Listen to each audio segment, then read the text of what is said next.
the first Swampfest we did, there was a pond that was like no bigger than this ramp like setup. There's a 6-foot alligator just sunning itself on the bank. So the whole time there are 3 alligators in this. And you were swimming it with something this small? Yeah, it was not. We ended up doing a rail across. We did a rail across. So dude. we had like, yeah, and we had like Van Homan, who's like a goat of BMX, and he's just like swimming. He's in a raft, like hanging out. And we like, we're like sitting on the bank, like. Do you know that the rest of the world isn't like this? Today on the Set and Bent podcast, we have Trey Jones and Dave McDermott, and these guys started, in my opinion, the coolest and craziest festival on the entire planet. You are not going to believe this conversation. It is a censored version. If you're interested in the uncensored version, it's available on the Premium Members Club on grindhardplumbingco.com. There's also a monthly exclusive podcast there. These are some of the most wild characters we've ever had on the podcast. Some amazing stories happen in this episode. Let's get into it. I do so many things. Like I like can't even figure out how to answer that question. You know, like for a living, I pretty much do artwork, a lot of T-shirt designs and stuff like that. But yeah, like when they ask you what you do, it's like I surf, I ride BMX bikes, I like to weld, I like to off road, I like to build random. You know, so No. Yeah. So you're never just like, you see that crazy stuff lit on fire with BMX guys going crazy? I build that. Yeah, and then that's even like another crazy conversation because they're like, oh yeah, I heard you do like a festival, so you guys have like you set up stages for music, and I'm like, nope. No. Like it's like you wouldn't believe. Not at all. Yeah, You wouldn't believe me. You don't even know where to start, like, and they're just like, wait, what? And like, it's just a debauch. It's just almost like, don't worry about it. I sell insurance, whatever. You know? Also, his name is Dave McDermott. He didn't even say what his name was. So. Hi, my name's Dave McDermott. And Dave's being very modest. Dave is the reason that me and Dave know each other is through bike riding. Oh yeah, I read it. That's yeah. Right. Dave, me and Dave know each other from bike riding. We're both from this. Dave is from Bradenton. I'm from Orlando. Dave is an extremely talented bike rider that some video parts that were really sick. He's going to deny it. And Dave is also a super talented artist. So I know, just go ahead and deny it. Say you're not, but that is true. I'll take the compliment. Thank Artist/athlete. How about that? Yeah, there you go. The athlete, that's a shaky I'm one not, too. I'm not going to give you athlete. Yeah, just on my story, he jumped off a fence yesterday and just like ate shit. Like it was like What 5 feet off what the were you ground. guys doing? Like jumping over fences? Illegal. Doing what we do. Yeah, doing what we do. Riding Nice. bikes, finding spots. But my name's Trey Jones. Yeah. I'm a professional bike rider. So Very professional. lame to say, but that's what I do for a living. That's Ride the coolest bikes. thing you could say, right? Yeah, but it's just like there's nothing worse than a cocky human being, period. And just saying you're a professional at something sounds so lame. I don't care who you are, but if you say you're a professional at something, it's just like, like that's just like, yeah, okay, like I ride bikes and people pay me to ride bikes, but like I'm not gonna like tell a normal person like, hey, you know, I'm really good. I ride bikes. No, I'm not gonna say that. That's ridiculous. Yeah. But yeah, I ride bikes for a living. That's what I do. That's how I know everybody in my life. That's how I know Dave. That's how I met my wife, is through bike riding. That's every existence of my being is BMX. I've been riding bikes since I started racing when I was 4 years old, started riding skate parks when I was 8, and I would ride bikes and go out and ride stuff with my friends if I made $1 off it or not. It's just what my existence is on this earth. And we also do an event called Swampfest. And that's how we got a hold of you guys. And that's how we came to be. We've been watching Swampfest videos for years, and it is the coolest party ever. Like, I've never seen a party recap video, and you're just like, wow, this is so great. Most party recap videos just look so boring. Like, you watch Burning Man videos, and you're like, are those people really having fun, though? You watch your videos, and you're like, those people are having fun. There is actually Burning Man at the event. Do you guys want to break down what Swampfest is for the people? Jeez, yeah. I just say it's the BMX event I've always wanted to go to. Yeah, and that's the bottom line of it. Yeah, and it's like how we grew up riding bikes. Like we were saying, our buddy, his dad let him build trails in his front yard, and it was just always just like sort of a rowdy vibe. Like we just end up burning crates and boats and jet skis and just having a good time. And I don't know, we just kind of like built off of that and made an event based around like what we used to do when we were younger. Yeah. It's like BMX is a very white bread normal thing. in the industry itself, California, clean skate parks, clean filming, very Packaged. normal, very nice cameras, just very, like it's just nice. And we don't do nice. That's not what we do. Like it's DIY, it's dirty, it's not for everybody. A lot of people don't like it because it doesn't appeal to their aesthetic, and we like it that way. It's like, but it's also, it's just like it's out of necessity. Like we don't go out to make Swampfest look crazy. Like just how we know how to build stuff. Like I don't work construction for a living. Dave doesn't work construction for a living. Like, but when we have to build a pirate ship, we're like, okay, so how do we do this? And we just kind of figure it out, and then it turns out like this crazy thing, So, but yeah, with the backstory of it starting, I guess that's what you're saying, is that it's like how it started is our buddy bought a piece of property, and I was like, hey, let's do an event, let's do a jam or a party, and like I'll build some ramps and we'll make some jumps, and we did it, and 1,000 people showed up somehow. Yeah. That's crazy. The first one, 1,000. Yeah, around 1,000 really? people, and Yeah, it was nuts. I just put out. Well, it was right after another BMX event. Like I don't know if you realize this, Dave, but it was like right after Texas Toast. Yeah. And when we went to Texas, people were like asking me like, "What are you building out at your friend's property? It looks crazy." Because I was just posting it on Instagram, and people were just seeing us building crazy stuff. And I was like, "Yeah, we're gonna do an event on it." So like after posting about it on Instagram for months, and we ended up having 1,000 people show up, and I was like, "Oh, cool. Well, that was cool. Like people showed up. We called it Swampfest. That's what it was, And then like the next year, like my sponsors were like, "Hey, so you're doing it again?" I was like, "No, the city shut us down afterwards." They were like, "Yo, you can't do this. Like, you can't just do this in somebody's backyard." And what this is basically a swamp that you build a skate park in out of plywood. Wooden ramps, yes. And then you go super hard, launch fireworks at each other, and at the end you light it all on fire. Yeah. And it's just a wild party. And it just started out, like the fire thing was just like, oh, we need to get rid of all these ramps. While we have 1,000 people here, let's just have them clean up and just burn all the stuff, so then we don't have to deal with it the next day. And that just became one of the best parts of the event. Yeah, and people love that more than the actual event. They're like, I guess that's a thing we do now? Like, yeah, that just lucked into like ending up being like a pretty good business model too, because then like I said, we don't have to pay people to tear it down or store it or haul it anywhere. So it's like, and again, it started like we were working on that for like 3 months, and it was just like he would find some crates on the side of the road, or we'd see like, I mean, even that dish we found in the neighborhood by my house, and just like scrapping together stuff, again, out of necessity and DIY. And I actually lived out there in a tree fort for a month while we were building it. Like, that's awesome. I was a school teacher at the time too. So what? Yeah. From the stories you've told me just on the phone, I didn't peg you as a school teacher. I know. Yeah. That's the route I went initially. I don't do it anymore, but at the time, like I was in between like the lease was up where I was living, and I was closing on my house now, and there was a month, and I was like, oh, there's a tree fort here, and I don't know, I'd sleep in that and then just go teach kids. Like I was like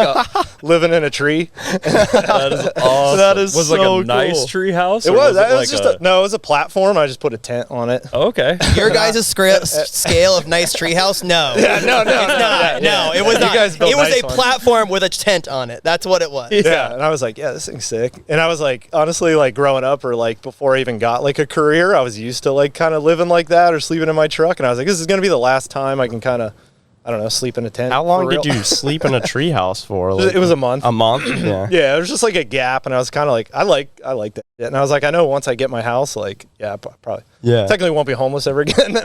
You'll be domesticated. Yeah, I'll be domesticated. And I was like, yeah, and it helped because I would just come home from work and we would just build on it like all day and all night. But yeah, it was like 3 months, right? Yeah, it was a long time. It was that, like, I look back on it now, and I'm just like, it's about 40 minutes from where we are right now at my house. And like, I would literally wake up, attach a trailer to my truck. I'd drive down to this place that has a bunch of pallets. I'd fill up the trailer full of pallets, and I would drive out there, and I would dump them off. And I'd build a few things. And I would do that every single day. Just like load up the truck. If I was on the way and I found like a couch or an old bench or something like that. I would throw it in the trailer, and I just accumulated over months and months and months, just all this stuff. Like we had a jet ski out there, we found a van, all these different things, and we were just like, oh, we'll just build some stuff. And we were like, yeah, we'll just have a jam. Like, for anybody that doesn't know bike riding, like a jam is just like everybody show up, we're all gonna ride this one obstacle and just have fun, and then people will just try tricks on it and stuff like that. And it's just like kind of like an organized chaos, of just like anything goes.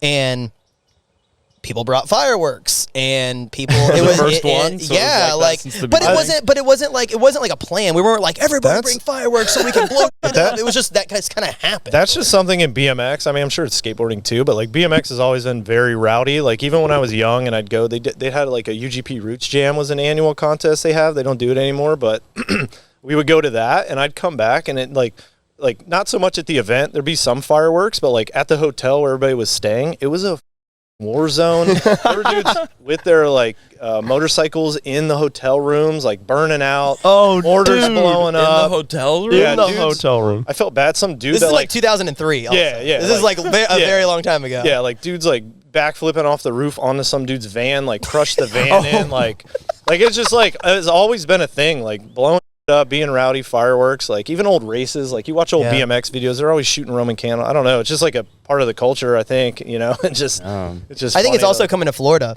Like it's legal, like the fireworks are legal here, so it's like a lot more goes here everywhere. You can just buy those all year round candles. You can buy there's permanent fireworks stores and here. It used to not be.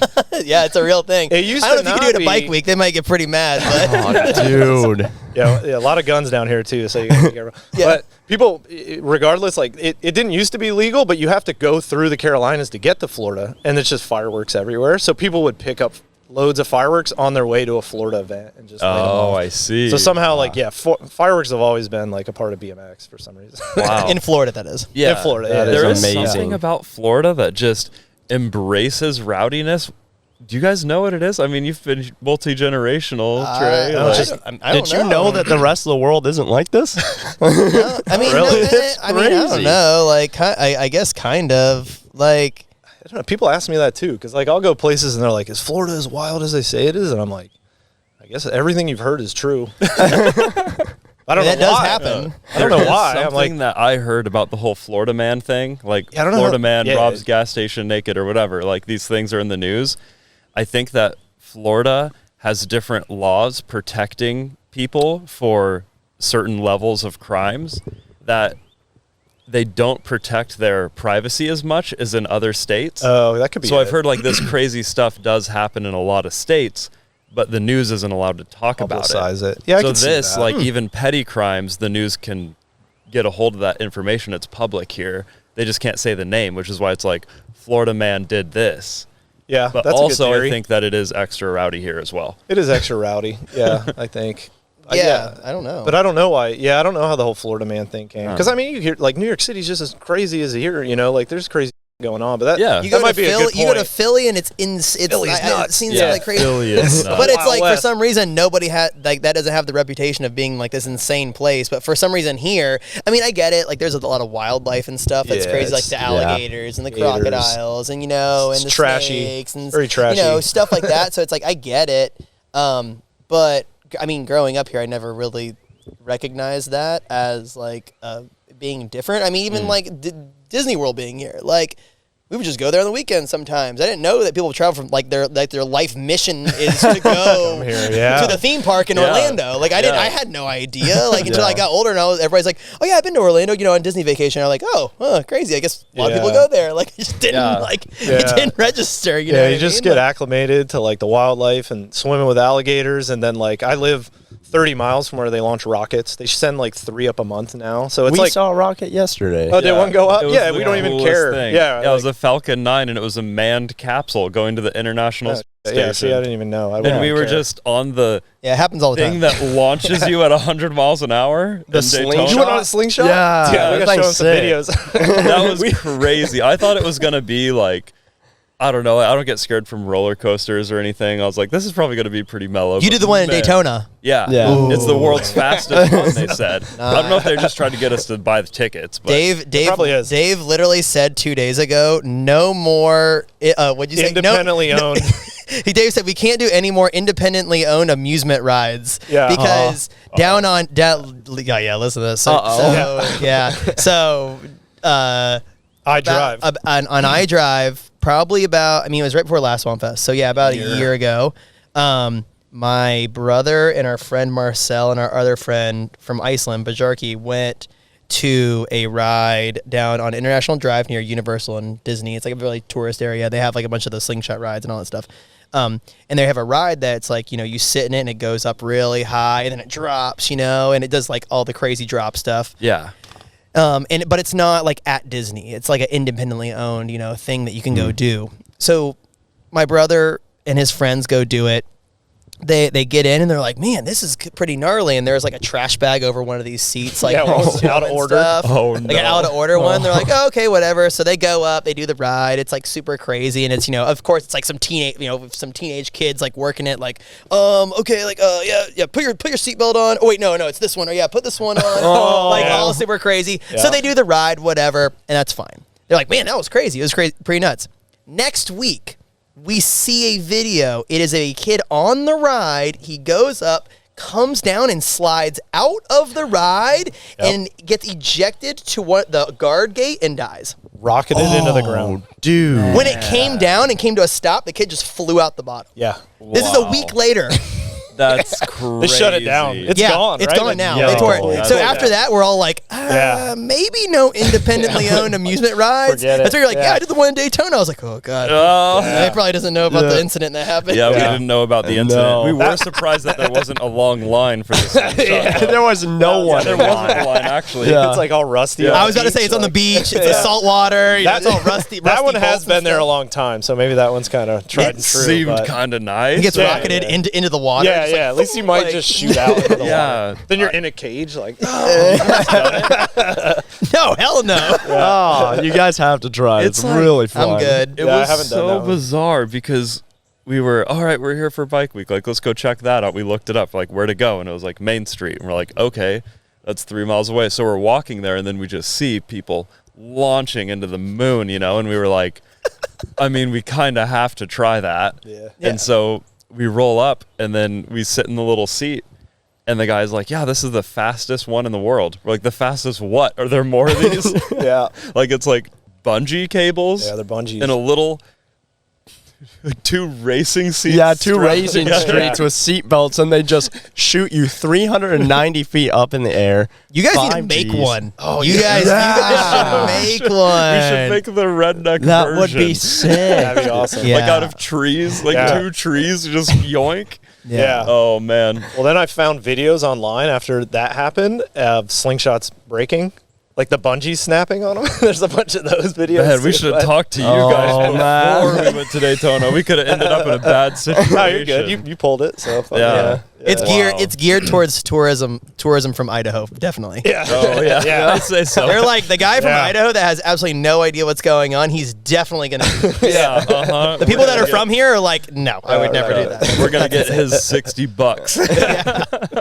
Yeah, that's sick though. Wow. You said you thought it was normal to go other places. Like, you just swim with alligators, you said, Dave? Oh, yeah. You just kind of grow up with it. They really don't. People get attacked. It's definitely been sketchy. We've been swimming and, like, oh, there's one, like, right over there. But for the most part, growing up here, like, I don't know. It's kind of weird. It's like, and it's weird if like I went to Idaho and swam in one of your lakes. I'm never comfortable like in open water. Even like the ocean where I live is the shark attack capital of the planet. They're small. That is a absolute real thing. New Smyrna Beach, Florida is the shark bite capital of the world. They're where Dave really surfs. Yeah, I surf a lot, and that's kind of why I moved there because I like surfing a bunch, and they're everywhere. I haven't been bit yet, but it's most likely going to happen. But they're small. It's not like great whites like ripping your legs off. It's like they bite you. A little chomp. Yeah, a lot of dudes get bit and just like super glue it and go back in or go home. It's not a big This is a video of what Dave surfs in every day. Yeah. Those are sharks. Oh, so you see the sharks when you're paddling out? Oh yeah, you'll surf like right over this them. is not full. This is a real thing. I think Oh my Dude. goodness. and they don't attack. It's usually like I've jumped off and like you can't see if it's murky, and like I've had multiple times like straddled one and they're just like and they like smash into your legs and like take off. So it's usually like a reactionary bite, Yeah. you know. And the alligator thing's funny because the first Swampfest we did, there was a pond that was like no bigger than this ramp like setup. And we were like swimming in it, we were lake jumping in it, and we're like, yeah, there's no gators in here. Like we would have seen them. One day, oh, there's a 4-footer. Huh? On Next the bank. day, Falling out. like a week later, there's 2 4-footers. We're like, holy, there's 2 alligators They're in multiplying. here. Week later, there's a 6-foot alligator just sunning itself on the bank. So the whole time there are 3 alligators in this. And you were swimming it with something this small? Yeah, it was not. We ended up doing a rail across. We did a rail Oh, across. So we had like, dude. yeah, and we had like Van Homan, who's like a goat of BMX, and he's just like swimming. He's in a raft, like hanging out. And we like we're like, We're like sitting on the bank, like, should we say anything? yeah, like, there's If you're just responsible for like Yeah. getting the goat's leg bitten off. yeah. Yeah. But that did happen. That first Swampfest, there was Someone got multiple- attacked by No, an no, no, no, alligator? no, no, no, no, no, no, No. no. They're very There was- docile. No, alligators are very scared of humans. Scared of people. Like Oh, if okay. you They will- jump, most time if you try to go near them, they're gone. They're They hard to don't find, want yeah. like Okay. they're They'll not coming sit on the towards bottom you. and just like not even come up for hours. Yeah, like if Wow. there's people around. Yeah, it's a super normal thing, you know.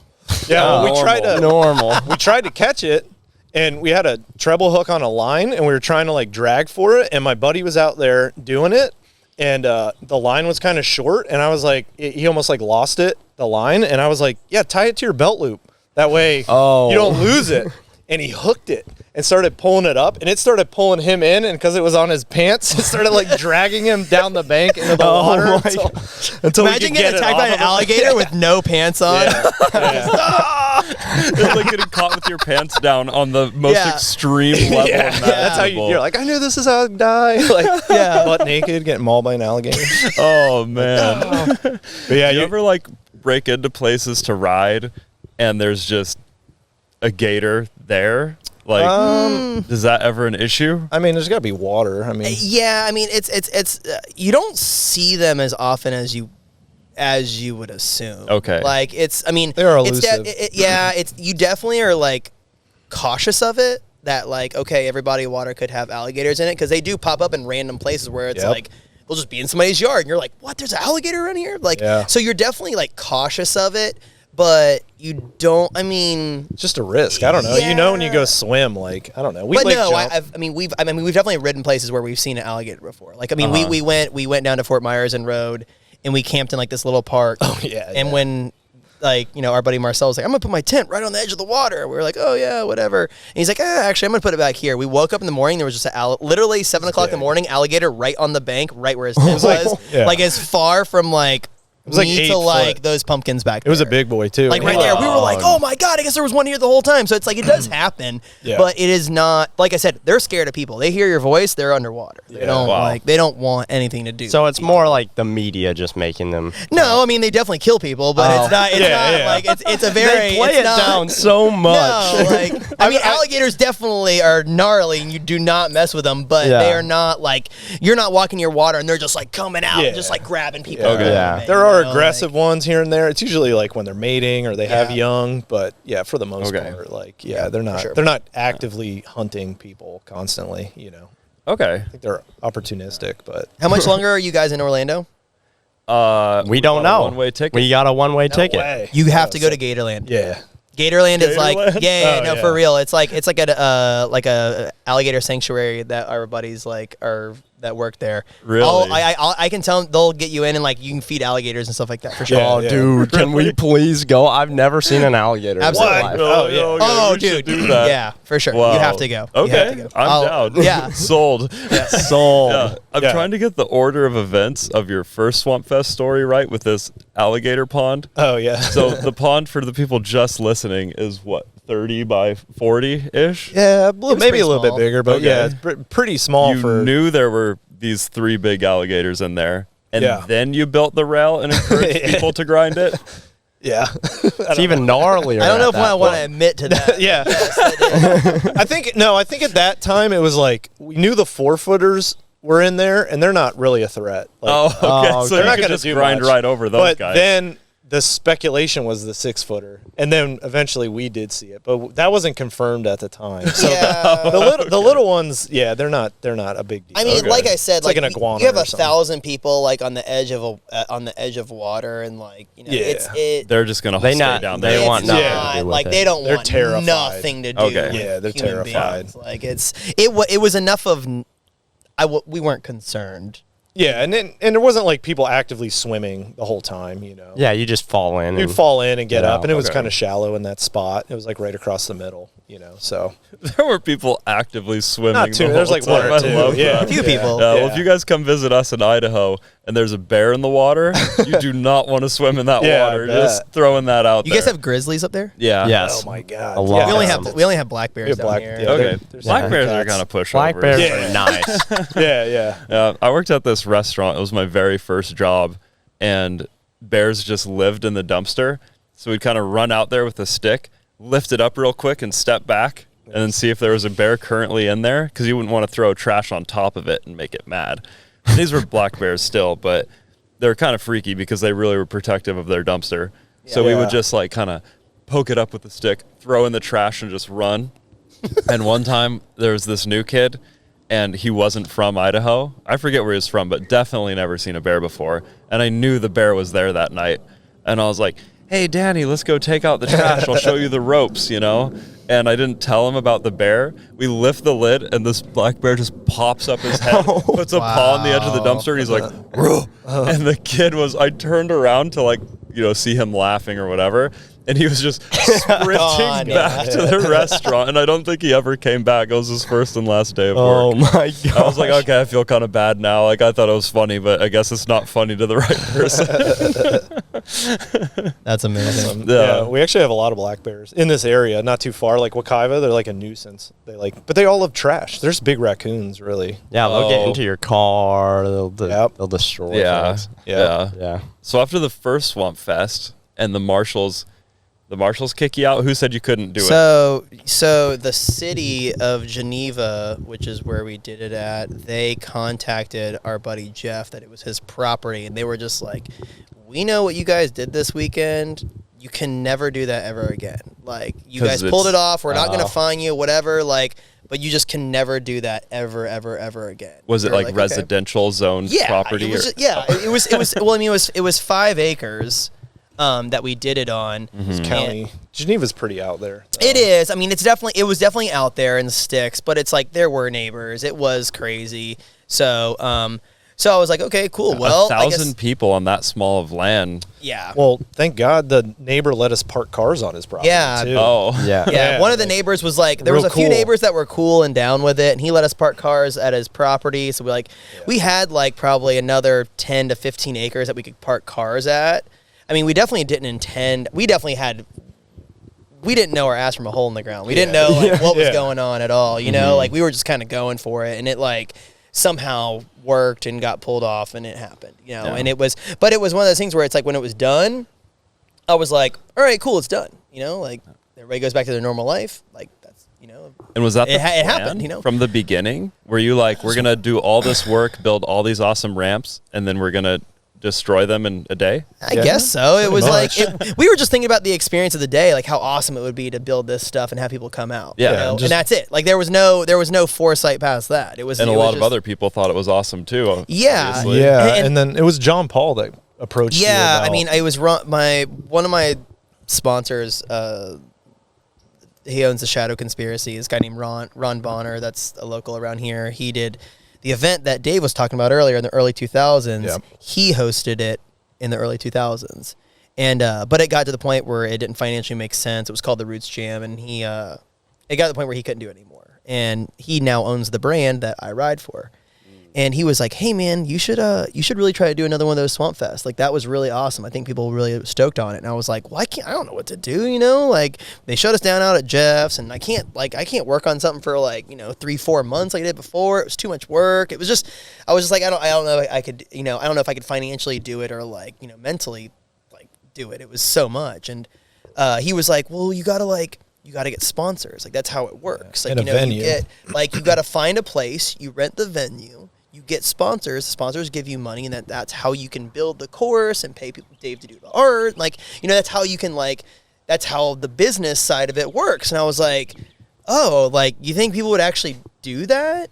And I sent out like sponsorship emails, and everybody was like, yeah, we're down, dude. That was awesome. Like, and everybody like was down to pitch in, to where I was like, holy, like, we might actually be able to do this. And then I was trying to figure out where to do it at. I was like, I don't know what to do it at. Like, I don't know how it could work. Like, and at this point, like, the partying aspect of it wasn't as like big as what it is now. It was more like the bike riding aspect of it was like, that was why people are coming, and because we're talking 2017. This is like not, the first one was 2017, like, so yeah. So it wasn't, 2018. so it wasn't as like as much of a social media like phenomenon as it is now. Did the first one get any coverage? Like, was it in magazines? Yeah. Okay. It got a ton of coverage. And so then the sponsors were probably thrilled. Yeah, so everybody knew. And like my personal sponsors, like I ride for a company called Colt, Shadow, and I ride for Vans Shoes. And all of them, like I told them, like, hey, I'm doing this event.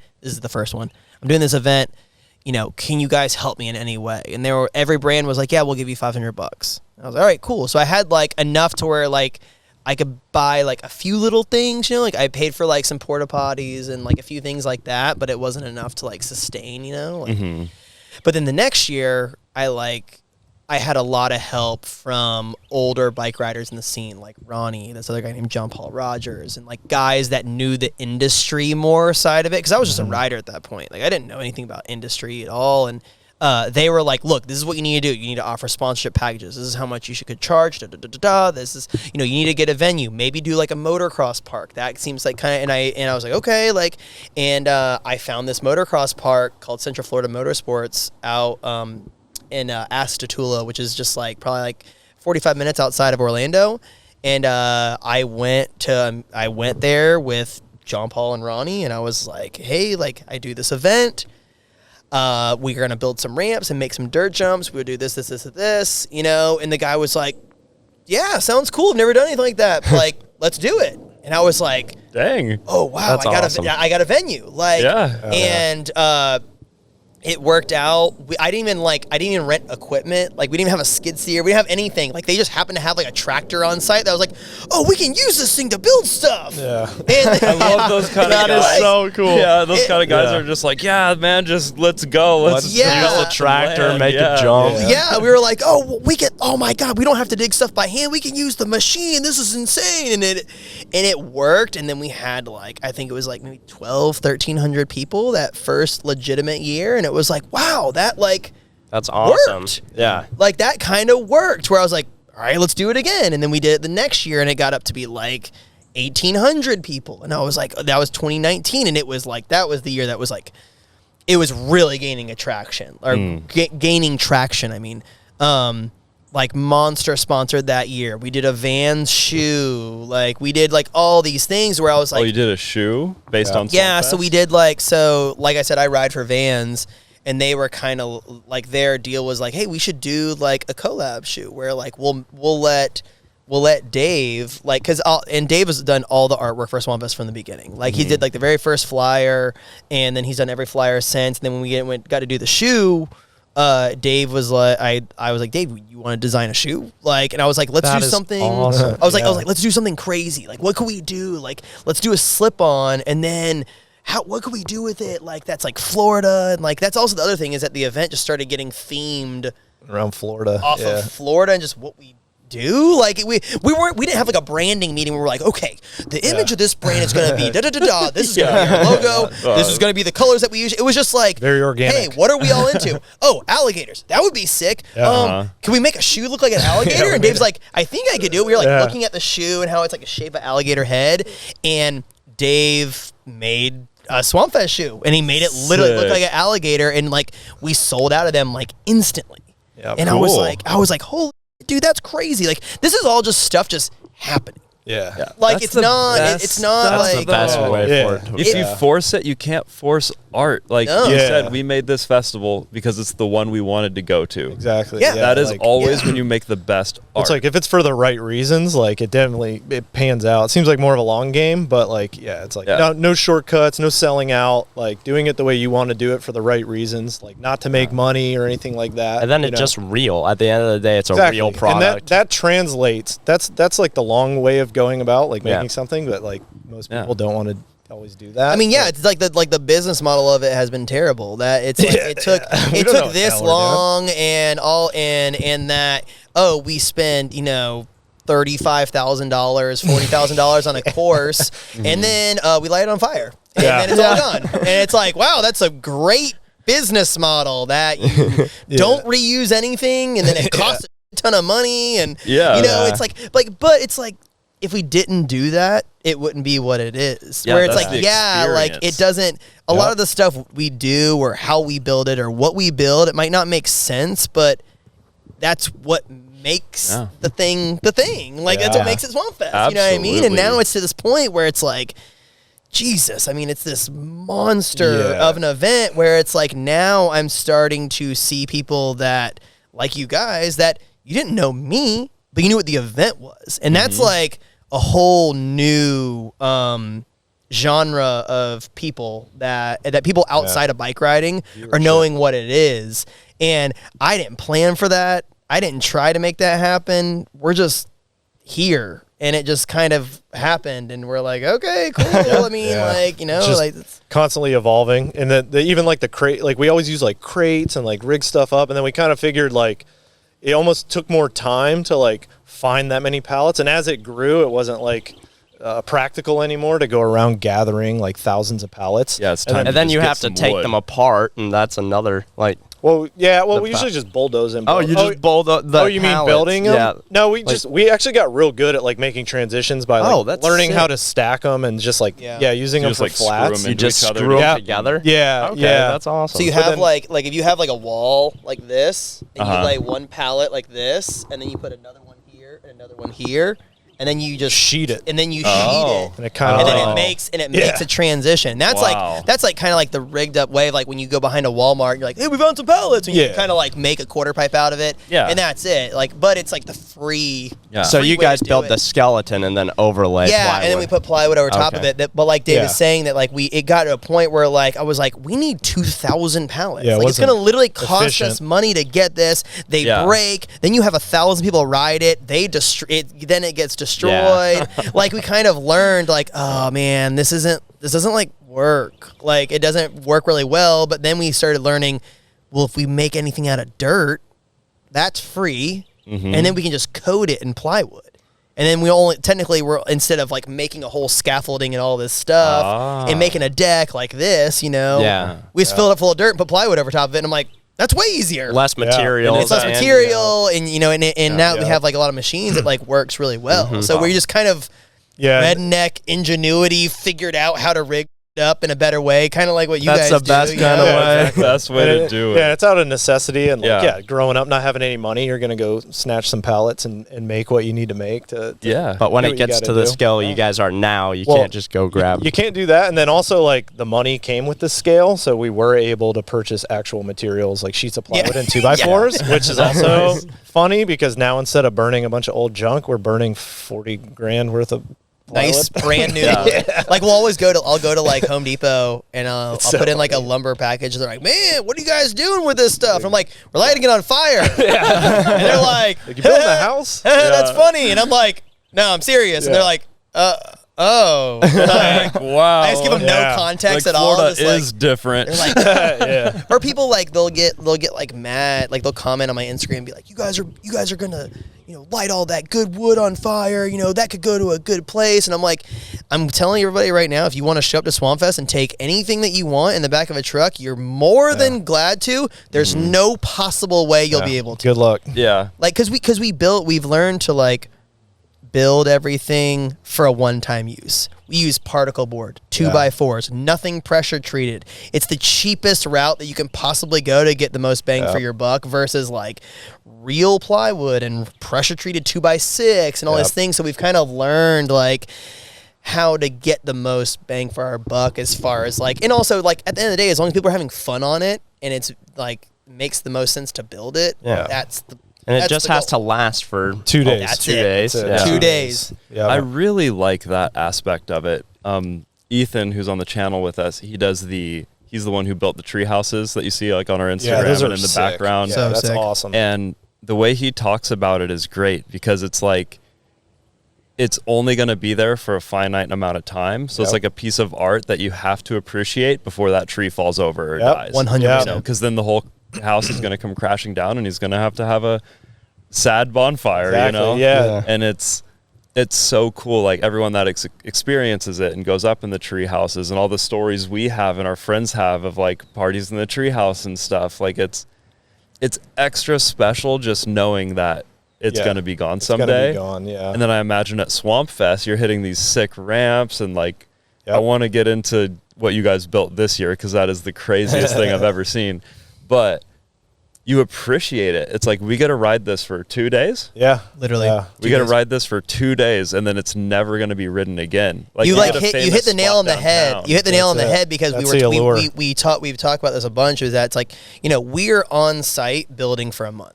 Like we're out there every single day, 12, 13, 14 hours a day, like building on this stuff. But then we're like we were saying the one time, we're like, think about this. People only get experiences for 2 days. That's it. Yeah. And then it's gone permanently, forever. I was like, that's kind of like, it almost gives us a different perspective of like, damn, what would that be like to like only experience this for 2 days? And it's like, yeah, like I said, the business model of it is a terrible model of wasting that much money. But that's the thing. another thing that That's the happened whole organically. thing is that it's like you only get to experience it for 2 days and it's gone forever. You never will if you weren't there, you didn't experience And it's it. going to be different next year too. And it'll be Always completely different. different the Always next changing. year, So it's like that is kind of, and that, like I said, that wasn't a plan. Yeah. We didn't plan to do that. It just that's just how it happened. Of like we got to build a course and then we got to get rid of it because we can't. I don't own this property. I can't keep this thing here. So it's like it is it's kind of like a ridiculous, overly dramatic way, but it's like a beautiful disaster where it's like that's kind of the beauty in it is that it is gone. Yeah, that's part of the allure. Yeah, for you only sure. got to enjoy it if you were That there, works. so. And I imagine it makes the riders send harder too, because if there's like a famous ledge in Philly or something, it's like, oh, next time I'm here, I'm going to throw that trick. Yeah. It's like, and there's all these famous in skateboarding and biking. It's like there's these famous gaps and stuff that people keep one-upping each other over the years. Yeah. At this event, if you want to do something, you have to do it that day or you'll never have the opportunity. So it 100%. probably makes people just gun it. Yeah. Like when I watch your recap videos and I see people just fall on like rails that go rainbow and then straight up into a swamp. Yeah. And then they just get back up, blow the mud out of their cranks and hit it again. I'm like, wow, this is so sick. Yeah. But I feel like it'd be totally different if it was just a park that people could go to whenever. Oh, for sure. They'd like take a fall like that. They're like, I'm good for today. Yeah, they'd be like, this thing sucks. Like, I'm not trying that. But it's also like it's also like the glory aspect of it that it's like there's multiple people that have like witnessed these events. Like we did like a loop rail one year. That was like literally it was like a Tony. Oh, I've seen that it was one. Like That is so cool. it was like a Tony Hawk loop, but it was a grind. Yeah. And we didn't even have any money up for that. Like it literally was just like we built it, we chained it up, and then we were like, all right, we're gonna move over onto the loop rail. Yeah. And we opened it. We're like, okay, somebody want to do it? So you guys didn't even try it before? Hell no. Absolutely not. We don't try anything. We don't ride a single thing after it's done. Okay, so you just build it and We you build it and Leave it. it for the people. you leave it for the people. Yeah, 'Cause we that's were what- like a People listening that hometown haven't seen advantage. this, it's a full loop-de-loop Hot rail, Wheels but there's loop. two next to each other. Yeah. So if you have pegs on your bike, you just hop right in the middle Yep. and do the whole loop. Yeah. Did anyone upside do down it? grind. I saw a lot Yes. of Yeah, videos, but yeah. really. So it's called a roller coaster rail because if you have 4 pegs, you just lock right in. So if Yeah. you get on it, you're in it. Yeah, there's no falling over. And shout out to our buddy Dan Perez. So we always try to incorporate all of our friends. We got a lot of creative, awesome DIY friends, and he's like a aeronautical engineer. So we always try and like delegate certain things to certain people, like our buddy Aaron Sarkeesian that had the jumps in his front yard. That he prints all the merch. He does screen printing. Dave does all the art. I do all the art, and then all our friends help build it, and then like Dan Dwyer comes out and helps weld. He's a professional welder, and then Dan Perez built that loop rail. So he I just told him the idea. I was like, I want to do a loop rail. He like to the max engineered that thing and like rolled it and got the perfect diameter and built all the hoops and like laser cut all these supports and like that thing was like a work of art. Yeah, it looked nice. He's like top of the line like engineer, like CAD drawing out and stuff like that. Opposite of us basically, but we put him on the things that need to be done like safely, that are gnarly and nicely. And he's always been involved and he's a great help. And that was sick because a lot of the things we build, we have to like kind of toe the line of like how easy, if it's too, if somebody does it first try, it's like, oh, okay. Then there's a very uneventful. And we're trying to get right to the spot where it's like, we have like 30 minutes, sometimes 45 for an event. And we want it to build up to where toward the end of that time, somebody does it. Yeah. For certain things. It's hard to find that line. Very hard. It's really, really hard. Yeah, because you could build something that no one could do. Yeah, that happened this year. We've done it. We've done it multiple times. We've done it a lot. I was talking about it. We're kind of finding the groove with like, mistakes and stuff like that. But that one was, nobody really wanted to do it. There were 2 people trying it, and it almost seemed like it wasn't going to happen. And then it was like Hail Mary. Like, it was literally like, it went on for too long, and Trey was like, this is it. Like, one more go. We got to move on. And what was it? Noah, who kills it. He sent it for the last time and went around, and it was like, it was like a pretty historical moment in BMX. Nobody had done that before, and it was just perfect. The buildup was like perfect. It was like last shot, maxed out time. Like a movie. It was like a movie, and it's just like he goes in, and you couldn't hear, a cricket. It was just so quiet. And it was just like, it was like, it was nuts. Yeah, it was like Rudy or something. How crazy is it that historic moment happened at your swamp party? Yeah, it was very cool. Yeah, and but that's like that's what like I'm kind of getting at is that it's like we're sitting here like just riding and bull. And I'm like, yo, what if we made a loop rail? And Dave's like, I think that would work. I was like, yeah, if it was a roller coaster, think about it. You would just lock in and we're like, yeah, that'd be sick. And then we're like, okay, whatever. And then like, we're at like a local bar or something like that with our buddy Dan. We're like, Dan, you think you could make a loop rail? And he's like, yeah, I guess if like the radius was like around like 8 feet, it would work, like, and we just have to figure out how to twist. And he's like, Dan sounds like the man. He's like, I'll figure it out. And then he like sent me like a drawing. He's like, you think this would work? And I'm like, that's perfect. Yep. And I was like, how much would it cost? He's like, oh, we can do it for this. And I'm like, okay, cool, let's just do it. So we like, and that's just how it happened. That's how everything happens. Like this year, we had like a rail that was on fire. Yeah, I don't know if you saw it at all. It's like, that was another idea that I was like, Dan, like, I want to make a rail. Like think, would this work? Because I don't know how propane works. Like, could we have a rail that's filled with propane that has holes on the bottom and then the flame is like coming out of it? And he's like, yeah, I guess if I could figure out the pressure, like maybe we had a regulator, we could figure it out. And I'm like, okay, like, can you do it? He's like, yeah, I'll do it. And I was like, all right, cool. And then he just goes out and does it. And then it's like, so stuff like that, that's like way out of me or Dave's wheelhouse. It's like our buddy Dan will do. And like, but it's all just like us sitting around just bullshitting, just having like very borderline childish ideas of like, what about a rail on fire? And it's like, a normal person's like, that's stupid. Why would you that? And then people see it and they're like, so stoked. So like, you guys were talking about like a timeline on, does each course have like time, like 45 minutes that people can do? Kind of. Yeah, generally. I mean, it's like the way that it works is that like we have these obstacles, right? We have like we had like a high air quarter, and then we had like the this year we had the roller coaster rail, and then we had like this bowl, and then we had the trails, and then we had like a long jump. And so you have all these like obstacles that make up the course. And then I kind of figure out like, okay, like a lot of times with like the sponsorships, like brands like a brand can sponsor a rail, or they can sponsor a box jump or a dirt jump or whatever. And then with their sponsorship comes we'll do a jam on your obstacle for 30 minutes. Cool. And so it's like, hey, we're going to go to the Monster Energy Bowl and we're going to do a jam for 30 minutes, and whoever does the best trick gets $500. Cool. And that's kind of how it works. And like we've done in the past where like there was no money, and it's like it's hard to incentivize people to do something that's so insane To eat for shit. nothing. Like it's very, very hard to do that. So we kind of figured out with the sponsorship packages, like, okay, well, you know, part of their fee is the winner, the $500 is allocated towards the winner. So we kind of figured out that that's the best way to do it, and it honestly has resulted in the best results, because like then the homie that drove there from, you know, let's say somebody drives there from Connecticut and they're like, I want to do this rail, and they're like, yo, $500, like, oh my god, it's enough gas money to get me there and back, and the food money, like, and it's like they're, you know, it gets them stoked to do it. And then we had 10 events total this past year, and then we did 5 on each day, you know. So it kind of works out like that, where we kind of split it up to where it's like, I want people to be free and like be able to ride their pit bikes around and have fun, but at the same time, it's like, yo, we're gonna do a few events over here if you want to come watch.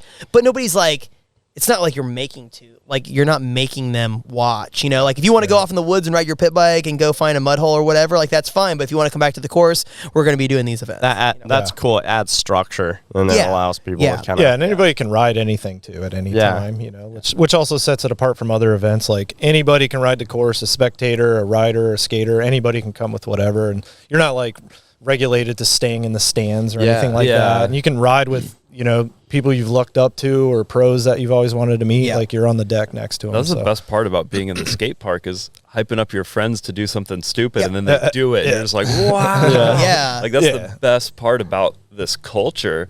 So like having like that kind of event and the prize money adds even more stoke. But are the people like that are sending this, like Noah, you said, did the rail? Like, are these professional riders, or are these? He's not. He's just a random kid from Daytona. Like, that's the beauty of Swampfest, is that if you pay money at the gate and you get your wristband, there is no VIP, there is no backstage, there is no, this is an athlete area and this is a spectator area. Like there's no bull like that. Like this is like the 8-year-old kid that just started riding, that just learned a 180 on flat ground, is the exact same level as the guy that's won the X Games 4 times. Love that. And they're both sitting on the deck right next to each other, and it like levels the top of nobody's a superstar. Like, yeah, obviously I appreciate it. I appreciate it if, you know, if an X Games gold medalist comes out, or somebody from the Olympics or whatever. Like, yeah, of course I appreciate that, but like that's not the goal. There's enough of those dudes. Like this is for like the normal person. Oh, for sure. Absolutely. It seems like if you're an Olympian, like maybe you kind of got to take care of your body a little more than a Swampfest level thing. Yeah, you know? I mean, I think I've exiled the Olympians pretty hard of my statements, but I don't really give it. It's like, that's not what this is for. Like, this is, I mean, it's for everybody, don't get me wrong, but like, it is like, you know, you do have pro riders. It's funny because I feel like for a few years it was hard for us to get pro riders to the event, because they were just like, oh, it's just a bunch of guys in a field partying. Like, why do I need to go to that?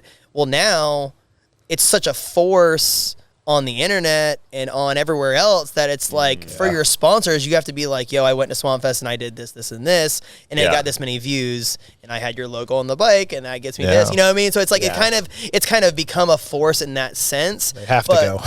Like you have to go, because there's not much else like for you to really say that you're doing in the in that space. But yeah, it is for everybody, you know. And it's like, yeah, we definitely have like normal people that I've never seen before in my life trying something, and then we'll have an X Games gold medalist come through, and they're on the deck and they want to get some too. You know what I mean? Because at the end of the day, $500 is $500. You know, you don't care if you're a pro or not.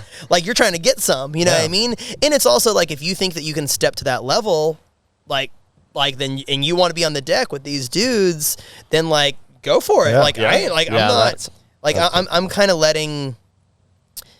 We build the course, you know, and we let these people come to the event, but like I personally am not lighting myself on fire and jumping. We don't do anything. I'm not riding a single thing. No, I'm not doing any of this. I'm just. You don't ride at all? No. Well, at the event, no. At Swampfest, no. I'm so stressed out. I'm balancing so many different things, like things at the merch booth, things at the front gate. Like I can't even focus on that. But at the same time, it's like the people are what's putting on the show. Those recap videos you see, I didn't plan any of that. Like that's them. There isn't even an official video, is there? Like official Swampfest? I do a video, but it's like there's so many recap videos that it's like, why am I going to make a recap video? It kind of takes. I don't care need of to. itself. Like, there's so many that it's like, oh, there's another video. It's the guy on fire. It's the guy jumping off the pirate ship. Like, it's like they've seen it. But I do have a videographer that does a long format video that's more like behind the scenes on like the process, what we do, how we do it, and then it does cover the event itself, but it's more in depth than just a guy on fire. Whatever it is. So. Yeah, so it's less of a montage and more of like a documentary. A story. Yeah, That's cool. That's only been of recent too. Yeah, like we did one last year, and then we're doing another one this year. But I try to put it out in like the dead time when there's no other. I let all the other YouTubers and stuff, they get all their videos out, and it goes ape. Right now, it's like super high up in analytics. But it's like when July comes around, nobody's talking about Swampfest. Yeah, it's you know what I mean. It's a very strange business model because it is a one-time-a-year thing. So it's like we get a huge boom around these few months, and then it's like silent the rest of the time. Yeah. Which is very...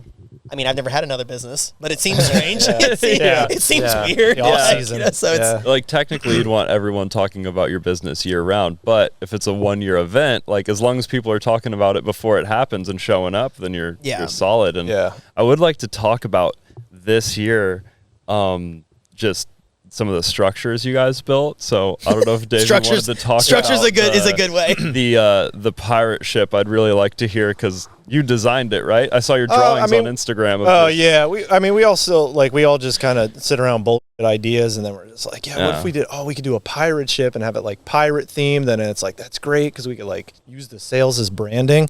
And like the main obstacle thing kind of came about because like he was talking about the sponsor sponsoring the obstacles. Yeah. He has to pitch the obstacle to the company, or they come up with their own design, or we provide one, and it's kind of like hit or miss. Sometimes they don't want that, or like people didn't want the fire rail. They're like, that's too dangerous. Like we don't want to be associated. The bike community, they were like, that's too dangerous. Pit Viper was like, yes. Yeah, they were the only company that was like, we'll take it. Yeah. I was like, okay, cool. Yeah, like nobody wanted it, and that's what happened initially with the castle because we're like, oh, like a Florida theme. Let's build a castle. We could last year, we could have a moat. That was last year, and pitched it to a couple people, offered it to some people. Nobody wanted it, and we're like, this is going to be like a main feature, and it's going to be sick, and it's going to be iconic. Let's just keep it for us. So nobody branded that. So we just brand it Swampfest, like as being like the centerpiece and kind of set the precedent for like, I don't know, the event or the other obstacles. Yeah. And that happened last year. And now we're like, let's do that every year. Let's have like one centerpiece that's that's nuts. And we just use it to brand. Because, I mean, we don't really, like, brand anything ourselves, like, we had a sign at the front gate. There's literally no Swampfest, like, logos. Just a sign at the front. Over the entire event at all. Yeah, we don't even, like business-wise, like, we're just falling into, like, these things and learning as we go. So, and then we're just like, let's build a pirate ship. And then, and last year we did the castle. We had a month build, so we had, like, 4 weeks. And that thing ate up 2 weeks. As this event has expanded, obviously the pressure and the time crunch and like the things we got to get done sort of grow, and that one kind of ate up a lot of our time. You guys built that in 2 weeks? And we kind of like 10 days, 2 weeks. Pretty impressive. Well, really impressive. I mean, compared to the pirate ship, it was just squares. But yeah, it was just like we kind of start off like dicking around, having fun, like messing around, and then we're like, oh, almost out of time. So it goes from like 8-hour days to like, oh, we got to do like 12-hour days, and then like, oh, we're way behind, like 16-hour days, and we're like putting the last few screws in as people are coming through the gate usually. Wow. And it that ate up a bunch of time. This year we kind of got on it and we started building it, and again we're just trying to raise the bar. Like we set the bar high every year, and then we try and like it's like good. Pirate ship is like a high bar though. It was very difficult. Yeah, we're always like, oh, yeah. Say what the pirate ship is for the people that haven't seen it. So it's a pirate ship. It's a boat hull that obviously they already are curved. So we're like, we can make the inside like a rideable ramp, like a vert ramp. Yeah. So that's what we did. We built a vert ramp. And then because of the way a ship is, it has like the 2 decks that are higher up front. We put a smaller, like 3-foot mini ramp in the back on the stern. And then on the bow, we did like a curve wall. So you could launch up, go around the curve wall, and come back into the vert ramp. That's the coolest thing ever. Yeah. And again, we started building it. And same with the castle. We're like, all right, if the castle, it's got to be this big for it to be fun and not too tight. And then the transitions on the outside. And then the moat, and we're like measuring it out, and we're like, this thing's like 60 feet in circumference or something, or like it was like like so massive. The pirate ship, because I was like, I want it to be like full size. Like I was like, I want it to be like full size. Like I want people to walk around the corner and be like, that is a real pirate ship. I don't want it to be like, oh, it's like a little mini pirate ship. I was like, so then I started kind of thinking out in my head. I'm like, okay, like a normal size pirate ship, like the outside would be like, the wall of it would be like 12 feet tall. About like, okay, well if it was 12 feet tall, that means the inside where the radius for like the transition is, that's going to have to be like, well, it's 8 foot for this side, 8 foot for this side. We need 4 foot of flat. That's like 20 feet wide. Okay. Yeah, well, then if we add a deck to that, then that's like another 8 feet. That's 30 feet wide. Jeez, that's pretty big. And I was like, well, if it's 30 feet wide, then it's going to have to be like, dude, it's going to be like 80 feet long. And we started like, and it got really out of control because it was like. It was almost 70 feet long, wasn't it? It was huge. Yeah. Wow. Thing is It was- way bigger. And then we got real concerned with proportions, and we're like, we want it to not look like weird or I wanted to look too right. off. You know, I wanted to right. look the proportions of a pirate ship. You don't really think about it. And then when you start breaking it down, you're like, dude, this thing's going to have to be massive. Like it was going to have to be so big, but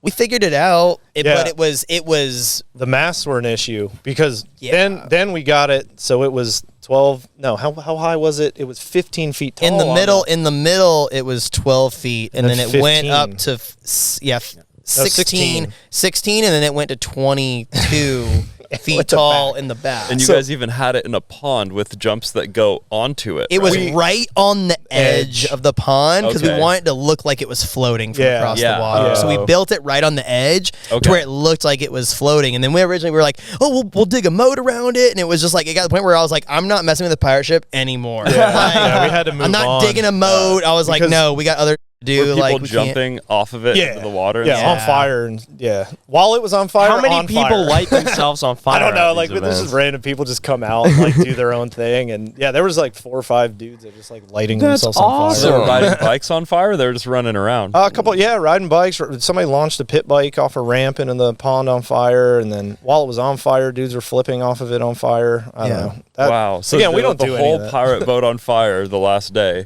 Yeah. And then people are just flipping off into the pond. Yep. Yeah. But like Dave On said, fire. it kind of becomes like mob. It's like it's like mob mentality. Like when the boat's on fire, they're like, I'm gonna jump off the boat. And it's they like, get all hyped. yeah, and just start cool. They've been getting drinking all wild. day, so they're just like, I'm gonna jump in the water. And it's like, cool, yeah, man, sick. Like, there's definitely a lot of stuff that you see happening. Like, there's like a guy in the corner, he's just doing a burnout, like, and it's like, it's almost like they turned like Neanderthals or something. Like, it's like you go back like 1,000 years in time to where they're cavemen. They're just like prehistoric, like primal beings or something, and you're like, it's just a fire. Like it's not, but people just turn into this crazy. I don't know. It's As the world kind of gets like safer and safer, though, there isn't a lot of places where you can express primal energy. I think that's why people are attracted to it's lawless. bikes and dirt bikes and skateboarding. They're just like, if like personally, like I surf too, so it's like every once in a while, just living in Idaho, I'm like, I just want to get double slam pinned down by a wave and just feel alive for a minute, you know? And that's also what we're trying to provide with the event too, is like you buy a ticket, like we want to make sure the event is just that, and like make sure everybody's happy. Like when you buy a ticket, you're going to get exactly what you're looking for. And like same with the sponsors, like if you invest, you're going to get, exactly what you're looking for. That's probably really loud, isn't it? Yeah, it's pretty loud. I mean, I don't have the headphones, so we might need to stop for a second. It's not that bad. It was all right. Oh, okay.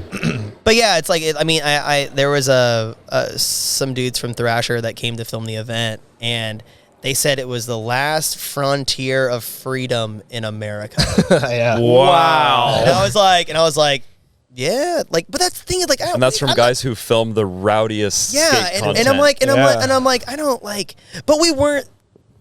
Me and Dave didn't sit down and go, okay, Dave, we need to make the craziest event ever. Okay, we're going to have this. It's like, no, it's just like, it just happened. It's literally shit we did when we were 20 our whole life. Like, it's just, I don't know, just Florida.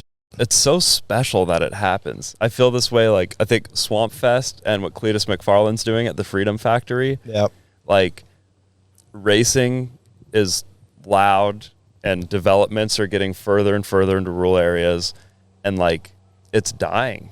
Yeah, he's having an issue out there, and we've had issues. That's why we've changed venues so many times. I was telling you that, like, yeah, these venues are going extinct because it's large swaths of land, the liability for the activities that they do with the dirt biking or like the mudding with the trucks and stuff like that. And these guys are older, and they're pushing retirement age anyways, and these developments come in, and they're like, you want $3-5 million or not? And they're like, yeah, I'll take it. I'm out. So I mean, I'll buy a boat and chill. Yeah, I'm good. We've had to move venues 4 times, right? From Jeff's to Asatula to Spider to here. Oh. Because the property sells.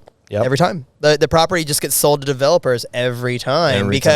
And that's why now, like, we used to be like at about an hour. The event was like about 45 to an hour outside of Orlando. Now we got to go all the way to Gainesville, 2.5 hours away. Oh, wow. Because the development is getting so extreme in Central Florida that you can't find 150 acres where you can have a fire within the area.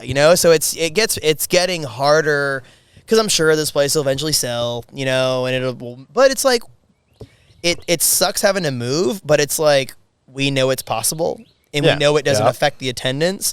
So it's like another thing that we're not really scared of, where we're like, okay, cool, if we had to move, we got to move, like we've done it before, we'll do it again, Is it something that you see in the future that you could afford your own property to just kind of, that's been a thought, but like this last Swampfest, we had an issue where after the event, the county contacted the owner of the property and they weren't happy. Oh. And now we're having to deal with like I don't want to say legal issues, but like they're definitely, they want to be involved and they want to make sure it's safe and stuff like that. Where I'm like, man, imagine if I bought a piece of property and we spent $1 million or whatever it is on a piece of property, yeah. and then the county comes out and they shut it down. Now I've invested so much where it's like right now I can at least still move. I can move to a different venue and I can figure it out to where it's like we are mobile, but it's also these properties, they provide the infrastructure. They have RV spots, they have power, water, machines,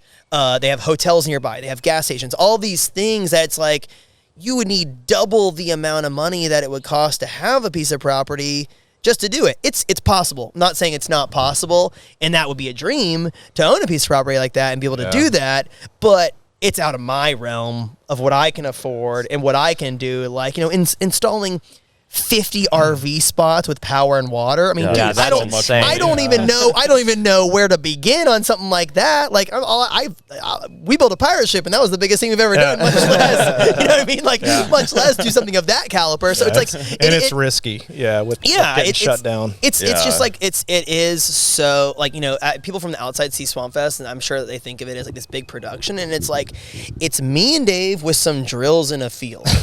That's pretty much what it is. Like, you know what I mean? Like, we have no big corporate backing or anything like that. Like, it's literally just some guys from Florida trying to do a BMX event, and it just happens to be this. And that's it. Like, you know what I mean?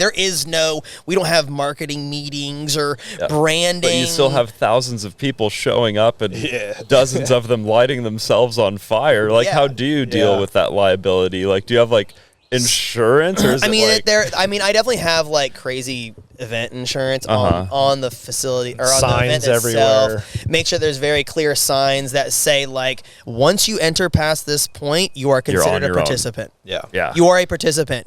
You will be exposed to BMX, skateboarding, motocross, fireworks, stunts. Like you just have to be like, all you can do is cover your as much as possible and give these people a clear understanding of what they are about to enter. Yeah. Because I don't think you randomly stumble upon Swampfest, break your arm, and sue somebody. Everybody that is attending clearly knows what is happening, and anybody that the best part about it is that people think that like if you go, you have to be immersed in this like explosive area where you're getting blown up. It's like no, like my 75-year-old grandparents attend every event.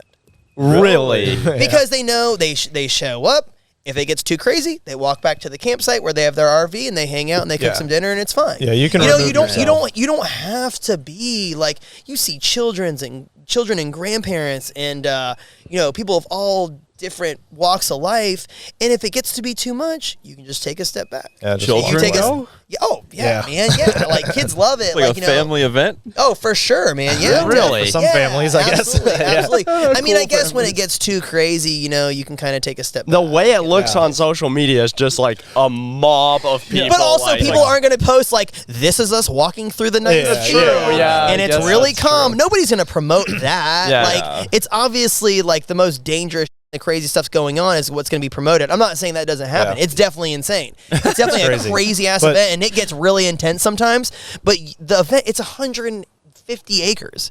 You don't have to be within 25 feet of the fireworks at any time. Yeah. Like you can take a step back and be really far away and be like, okay, I'm going to go to the campsite for a little bit and chill out because this is just getting a little too crazy. So the campsite's kind of like a safe spot? Yeah, a little bit. I mean, there's definitely people lighting fireworks off and stuff like that, but it's like, it's so, the property is so massive that if you want to go down to ground zero, you can. But if you want to be like as far away as possible, you can go back in the woods. You can set up a cool campsite with your campfire way back in there that nobody's going to find you, that you can find peace and tranquility and come and escape the weekend. But if you want to get rowdy and go get involved in this stuff and see this stuff, but there's also, it's funny how people like, they prepare for it now. Like people like, my wife and Dave's wife and all that stuff, like they show up, they got like their clear pit viper safety glasses on. They wear like full, like multiple hoodies and stuff to where everybody's like, okay, like let's do this, like we're going down, like, because like once you're prepared for it and you know that you're going to be exposed to it, it's not that bad. Yeah, and surprisingly, there hasn't been any major injuries, knock on wood, but like we've had somebody was like on mushrooms and like ate in the parking lot and broke their arm, and then this past one, a dude slipped and fell and hit his head, but he was just walking down a hill and not even riding or anything. Nothing cool at all. Had like a mild seizure, and they put him in the back of the ambulance, and they said he didn't want to go in the ambulance. And when they were driving away, like the guys at the front desk saw the doors open up, and the dude jumped out and ran into the woods, like out of the ambulance. What? Yeah, because he just didn't want to. Ambulance charge you like $1,000 or something. And he's like that, and he just took off. And all that. So like nobody's really gotten out at Swampfest then after that. I think so. Yeah, I don't know. Nobody's seen him since. No, I don't know. Just ran into the woods. I have no idea. But no, like statistically, like especially rider wise, I mean, there's injuries, but nothing nothing terrible that catastrophic, catastrophic, or that you wouldn't see at like a corporate event or anything. Really? Like that. Wow, that's the thing is that it's like you go to like something like a Vans US Open BMX blah blah blah blah. And it's like some girl snaps her leg in half and there's an ambulance coming. Nobody's considering that event dangerous. Yeah. You know what I mean? Yeah. But it's like just because Swampfest looks dangerous to the outside, it's like, what analytics do you have to prove that? Yeah. Like to a sponsor. What you don't. You have no analytics to prove that. Like because there was less ambulance rides at this Swampfest than any event I've been to.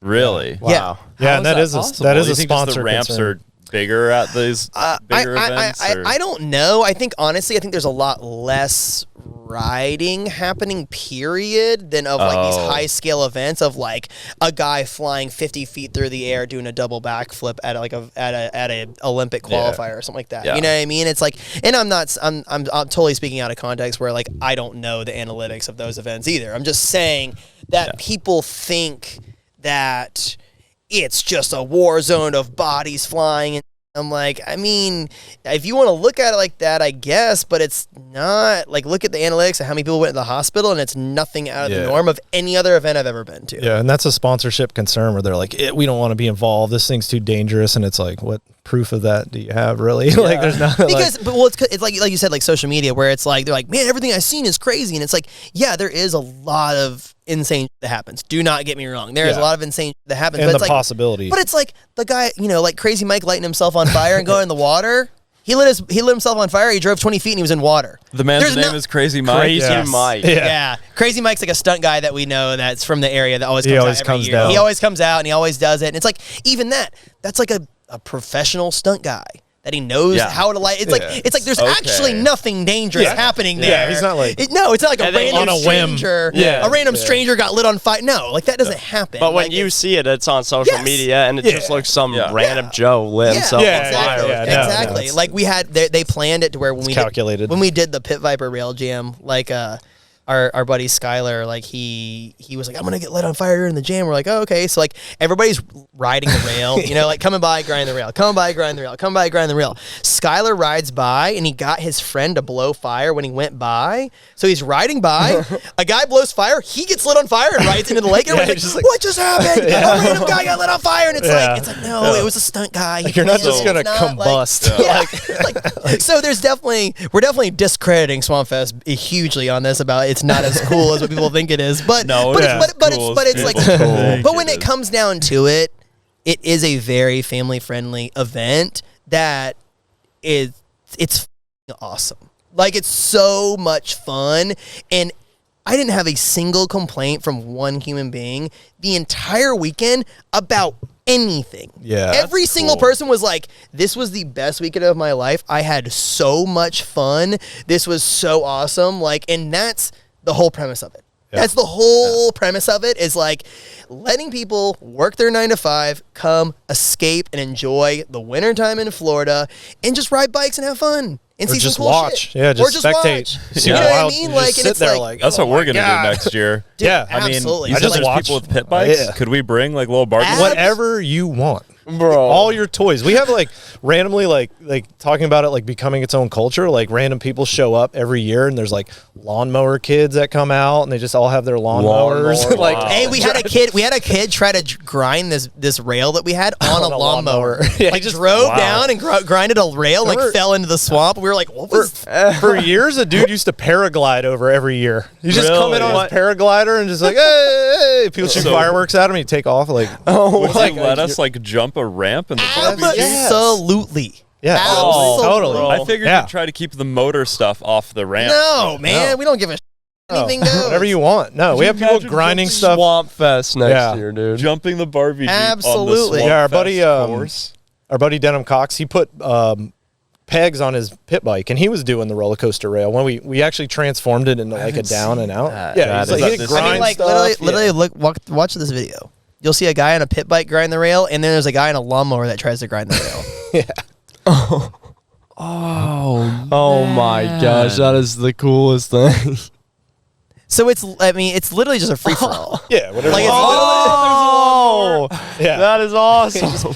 He just fell out. We wanted to actually build like a spaced apart one for him to do. Yeah, that'd be We didn't get around to it this year. We have the machine for a rail. We'll grind the We rail. have a fully caged Barbie Dream Camper with independent suspension. You guys can sponsor an So the obstacle. A-arms go like a V, and you could slide the rail. Yeah. We definitely we should definitely figure out something next year to where like we could do like some type of stunt like that, where like we can build like a grind rail that's like two of them. You know what I mean? Like two rails that go down, like that they could go be off cool. go off a platform and like go down mellow into something else. And then if you guys like welded like a plate on the bottom to where you just like it can like lock in, you know? The Colonel's got a plate. The Colonel on could it. do it already. Yeah, because totally we do can that. you can be like 2 L brackets on each side. You know what I mean? To where it can't like slide off or something like that. Like you can just grind. Yeah. Bro. Oh man, We're coming next year. We're coming. Yeah, Absolutely. Yeah. And this is how it happens. Like literally what just happened. That's how every single thing we've ever done has happened. Yeah. We just sit down. We're like, that would be sick to grind the Barbie thing. We're like, oh my god, we'll do it like this. Oh my god, that'll work. Yeah. Yep. Because we have a lot of ideas for like bigger rowdy stunts that we want to do, but we really don't have a place to do it, and a lot of land around us in Idaho is private, so it's not like a. Come to Florida. I don't know. If we lit something on fire in the woods in Idaho, we would get arrested for sure. And we'd have to pay for like a professional crew to like make sure the fire's out. Yeah, no, that doesn't happen That's here. not Yeah. This is We Florida. know a guy. We know a guy that can make it happen. Yeah. That is so great. Yeah. That is so great. I want to change gears a little bit because, Dave, you said that you worked at Cletus's Freedom Factory before it was Cletus's or the Freedom Factory. Yeah, it was the Soda Speedway. Yeah. The Soda Speedway. So What was it like before him? Was it like a happening place, or is it? It more was. I happening mean, now? all those places. I mean, back then, I moved to Florida when I was 10, and we moved to Bradenton, which is right down the street from there. But that's in Mayaca. And Mayaca was just like, yeah, middle of nowhere, like just total swamp woods. Now it's super developed. But yeah, me and my buddy worked there almost for like a year, and yeah, it was just a normal, just like racetrack. And they do like all the school bus figure eights and stuff like that, which are awesome. Or they do like they tow a trailer. Have you seen that? School bus figure eights. Yeah, what what's is that? that? So they open up the track so you can do a figure eight down the middle, down the center, and like dudes will just get an old bus and rig it up good enough to race, and then That they do is the figure eight. awesome. So there's an intersection. Like that's like I don't know if so they that's can everywhere, run but into each other. yeah, it's been a big thing in Florida since I was a kid, and you just like Huh? yeah, people will T-bone each other. So if you have the balls to like chicken somebody and make it through, that's how you win the race. But In a otherwise, school bus? Oh, in the a other school ones you bus. lock up the brakes. They will T-bone each other and just like demolish the school. They also have a buses. trailer race. They do trailer races Or like a where boat, on a trailer. Anything on a behind, like, trailer. a Ford You- Explorer hauling. You can pull a camper, you can pull a boat. We went to one not too We went- long yeah, ago, we and did. a I dude, love Florida. a dude didn't even have the trailer. I think he gave the trailer to his buddy so he could race, and he just strapped the boat to the back of his car and ripped the on boat. the concrete. Yeah. Yeah, so the boat's like Oh, drifting around corners in front of him, and like fiberglass going everywhere and smashing. Like, It was yeah, awesome. yeah. It So was sick.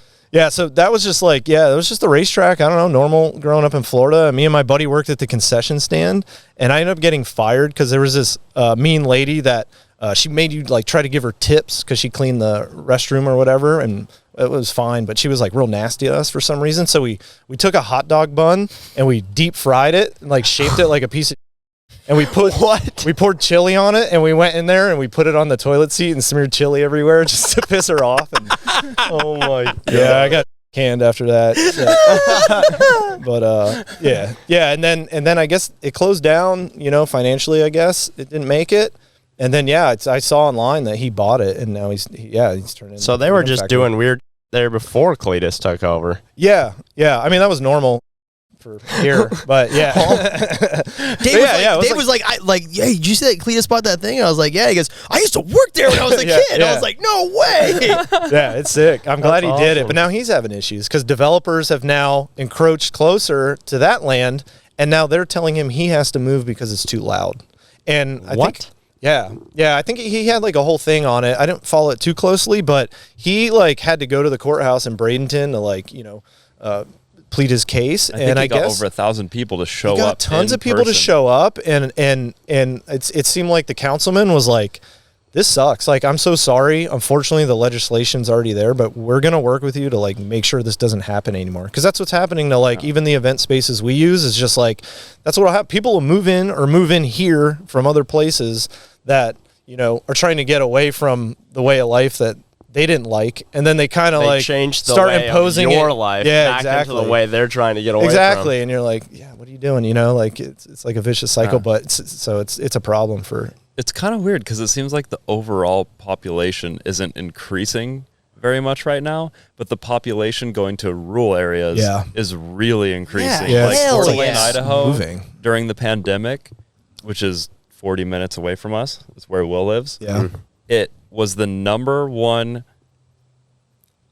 like inflation of real estate prices in the entire country. Our little city next to our little town was number one for like the amount of people moving there and how much that made and it's based on percentages. So like, if there's only 40,000 people, then 44,000 people is a big percentage. Yeah. But it's just crazy the way that it all works out. And like, there are these like rowdy events and racetracks and like things that is just so part of the American lifestyle and the American dream. Like, yeah, like if you get a Corvette, you could take it around a racetrack, Yeah. like that's the American dream. Yep.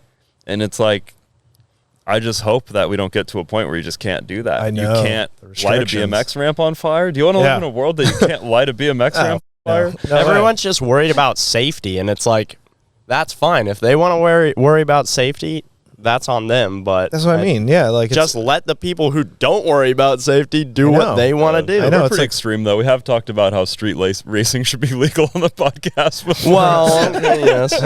And people do die doing that. Yeah, I but mean, it's if you want to like- hurt yourself, great. Yeah. Don't hurt other people. Yeah. But like, Yeah. like the seatbelt law, it's like, what are you talking about? If I don't want to wear a seatbelt, why do I have to wear a seatbelt? Like, like what are you talking about? I like these guys. yeah, like Will I is just don't a like Florida that. man. He just had never Yeah. been here until this trip. But every moment of every day, he's like, look at that. I love it here. Look at the roads. I love it here. I can ride my motorcycle every day. Like, he is a Florida man. He's ready to go. Yeah, man. Yeah. The restrictions are relatively loose compared to the rest of the country. It's like I was telling you, like your vehicle's got brake lights, drive it down the highway. It's fine. Like as long as it's registered, like you're good to go. You can hand signal. You could be on a chassis with a motor. Like it flies. It's fine. Because why not? And Because Idaho, why the hell you not? do need mud flaps and a driver's side mirror. That's what you need. Yeah, in Idaho. That's pretty good. We don't need mud flaps either. We don't need any mirrors. So we you don't can need have nothing. your We don't need a cars windshield. outside of your Ooh. truck. I mean, What's that? You can have your tires like Yeah, outside of your truck without getting pulled Oh over. my God. Yeah, you should see the Joking? trucks right. Well, I have. I saw a Jeep where the tires were completely out of it. Yeah, they were like above yeah. the fenders somehow. Yeah, you should see it. Unfortunately, like I was saying, like my truck's in pieces. His is stuck out at Waldo. You guys But- both have trucks? Yeah. We lifted his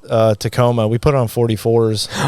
Yeah, and they definitely stick out of the fenders. Like by, Oh my God. by like yeah. a foot each. Yeah. And you never get pulled over like driving on the road. No, hell no. Dude, nobody. That is awesome. No, No. absolutely not. Yeah. No, and even the cops are like down for that Yeah. shit. You know. You drove your Toyota truck all the way to the I did. Rubicon? Yeah, these past couple months. I think it was like 6 months Did ago. you do the whole thing? Did the whole thing. Yeah, I've been working on my truck. You know, just piecing it together forever, and then yeah. Let them know what you have. I have a 1982 Toyota pickup. Yeah, just kind of built it like a rock crawler. And it was funny because when I got there, they're like, why do you have a rock crawler? You live in Florida. But it's just like the process of lifting it. I mean, that's how you would want to lift a truck, you know, to be functional anyways. I can still rip it through the mud. The only rock crawler thing is really I got the dual transfer cases, which you kind of need to go out there. And you drove that all the way? Drove it all the way there. Yeah. And I was just kind of like 22R. 22R. A 22R carbureted Yeah. engine. Those things are slow. They're slow as hell, and As hell. I mean, I can get it with a tailwind. I can in Florida, I can get 75, 80. You know, with some slight Where all the mods roads on are there. flat. Yeah, where the roads are flat, and then as soon as they're not, yeah, I was like going once we hit Colorado, yeah, it was bad, and I was like going up these grades at like in second gear, doing like 30, just like like people pissed off. That was like, probably harder than the actual Rubicon for you. yeah, it was a quest. Like, and in my head, I was like, It was definitely a quest. well, I'm just like, whatever. I don't have another truck. This is technically at the time was the only reliable vehicle I had. Like our house flooded during the last hurricane, and my wife's car floated away. So, but Really? Yeah. Man, Florida. That bro. just happened. yeah, my whole You house said that flooded. so casually, though. Yeah. The car floated Yeah, away. so at the time we hadn't replaced it. So I was like, yeah, and yeah, I kind of realized like, yeah, going there, I knew it would be crazy, but I'm like, in 1982, this was a full size truck. This is the nicest truck you could get. So this is how you'd have to do it. It's literally 40 years later. Yeah, but I was like, whatever. And yeah, like it definitely was nuts, and everybody was freaking out when I got there. Like, holy. And I was like, I don't know, this is my only truck I have. Yeah, like, how do you The guys only get way, here? yeah, they got like nice trucks. You And drove stuff, it. You drove it all the way there. Did the Rubicon. Drove it all the way back. No problems at all. But Yeah. then he'll drive from his house to my Yeah, house and, like, an something's wrong. hour, and then he's like, Yeah, it's "Oh like- my god, I think I'm getting Yeah. knocking noise." I'm Yeah, getting this, yeah. da, da, da. But somehow you drive it 3,000 miles, Yeah. no issues whatsoever. You drive Yeah. 1 hour if there's major issues. You Made it- dropped into a half pipe with that thing, right? I did, yeah. No Forgot about way. that. Yeah. Yeah, he rolled in on a 6-foot quarter pipe. That is Yeah. awesome. Yeah. How did that feel? Was it like no problem, or did you It was feel good. like a little No, tippy at one it was point? perfect except my I left my hitch on and it caught on the way down and like it like sent my head up. At the time I still had a sunroof. I kind of deleted it, and it like you can see in the video like I shoot up and my head like pushes up through the sunroof. Like I almost blew out the glass with my head, but other than that, yeah, it was no big deal. Yeah. Man, that is so Oh cool. my god. Man. Yeah. So when you say your car floated away, How far did it go? It just started getting buoyant and like moved to the end of the driveway. Like it didn't actually disappear, but we had a real bad hurricane 2 years ago, I think. And Is that why all the walls down On are Daytona are busted? destroyed? Yep. Yeah. Yeah, and it started like we're just like watching it, and we're like, because they called it like a 500-year flood because my house was old and I bought it and they made me have flood insurance. I was like, why the hell do I need flood insurance? This thing's never flooded. Like it's 60, 70 years old. And yeah, sure enough, it flooded. We were just like watching. It was like torrential downpour for almost 24 hours, like waterfall, and it just kept. It was like we have to worry about the tides around here, and like there's a king tide, which is when the moon is the closest, and that's how you get your tides. And the tide was super high. Then we get like storm surge, where all the water's pushing in from the storm and the rain. So it was just like the perfect And the thing. development in the area. And the development, because now That things made have it to be worse? higher up. So now, Storm worse? yeah, because like all the new developments, code is now you have to be higher up to avoid flood. Like flood insurance is making you be higher up. So everything developing around is higher. So now all the water's running so down, it just funnels through running this down stuff. old structures. Oh, so then it makes All it the- worse for They're the making like Yeah. pipelines to these Yeah. people's old houses. Kinda. Literally. Yeah, Literally. people are That's messed up. people are That is a thinking mess it's up. not exactly proven at the moment, but it's definitely like people that have lived in the Dave's area. house was underwater. It's Yeah, my proven. house, my house is underwater. New Florida. But they're still claiming that storm was like, yeah, that's not going to happen again. It literally like sat. I mean, this flooded too. It just barely didn't come into your house Yeah. too. It was like Really? unprecedented. You got kind of a nice trench around your house back here. Water absorber. Yeah. Yeah, the storm was gnarly. It Though. was nuts. Yeah. So water actually came in my house, but thank God I have flood insurance. So that pretty and much, his house is like 4 feet off the ground. yeah. That's Really? still Still flooded. Yeah, I have a crawl space, so yeah, it still came in. But Wow. Yeah, it was. That's crazy. really wild. yeah, part of living down here, I guess. And making these the new hurricanes. rules like this too, like that, they had to have known that was a possible outcome, that you'd Yeah, be flooding it doesn't out the matter. guy's old house. When you're talking about millions and millions of dollars, they don't care. Because I mean, there's like a land mitigation around here, so wetlands are protected. Like you can't cut down cypress trees because that's how everything funnels and floods into the wetlands, and that's an ecosystem, and that Yeah. makes its way to the river, Yeah. to the oceans. And technically, you're not supposed to touch it. And then you just see them clear cut all this down and just And fill fill it it, in. yeah. And you're like, what the hell? Well, if you pay enough money, you can do it. yeah, Yeah. And of course, they're greasing the wheels behind the scenes with politicians and whatnot, but like it's called mitigation. So I think it's a certain amount of money, like 50 grand an acre, and they will preserve an acre somewhere else, like near the Everglades or something like that. But That's then you can already just- destroy That's whatever you want. already just Yeah. But technically then that can't be developed. But I mean, once it's all developed, they're just going to sell that off too. I don't know. Yeah. But, yeah. They're just charging people extra money to do something. It's like, oh, Yeah. you can't do this or that. Oh, but if you can pay enough money, you Yeah. can do whatever the hell you want, yeah, So that's something. yeah. That's something. That's for something sure. going on. Yeah. Do people take their boats to work when it floods? Like, can you just launch your boat from your house and go to work? Usually, you'll have the day off if it's flooded everywhere. Well, if Grindhard was in Florida, I'd be Yeah. fun. Yeah, Oh, yeah, that'd be about our mini perfect. jet boat. Yeah. Just yeah, zoo. I definitely could have driven my boat down the street. And you guys have a jet Nice. boat, so you can go Yeah. no water. Yeah. So if Swampfest is at the same location, are you going to have that pond again? Because we Yeah. could bring the jet boat and the Power Oh Wheels. my god! We could tow people. We had a we bass could tow boat. them across Yeah. We should put skis on a BMX bike, Oh and yeah. then we'll tow you guys across. We literally- we put a pond. surfboard on one once. We bolted a surfboard Oh, A bike to a bike, to a a surfboard. bike on a surfboard. If we and did that pulled and towed with our boat, we could get people going like 50 miles an hour. Yeah, so that was somebody's idea too, to do the high air. We were going to dig a channel and have somebody tow people on a jet ski into the high air. into the quarter high pipe. air quarter pipe. Look no further. Yeah, you our guys mini could- jet boat already be has sick. a hitch point for wakeboarding. Oh, perfect. Yeah. Wow. That'd be badass. So we could just tow people wherever you need. Yeah. That That'd could be awesome. our job. That'd at be cool. Swampfest. Dude. Oh Yeah. my god. We can Definitely. make you guys like a track. Like we could dig Yeah. like with the excavator. We could just dig Yeah. like a track. And you Yeah. can then we'll jump just it. flood it. So it'd just be like a little. So you just Oh, yeah. That'd be awesome. rad. That'd be awesome. Yeah, and I think That'd be sick. Cletus is building one A jet that's boat. our size, like really small. He has bigger ones, but he's building a super small one. And I think maybe one other person that I know of is building a super small one too. It's a movement. So- Sick.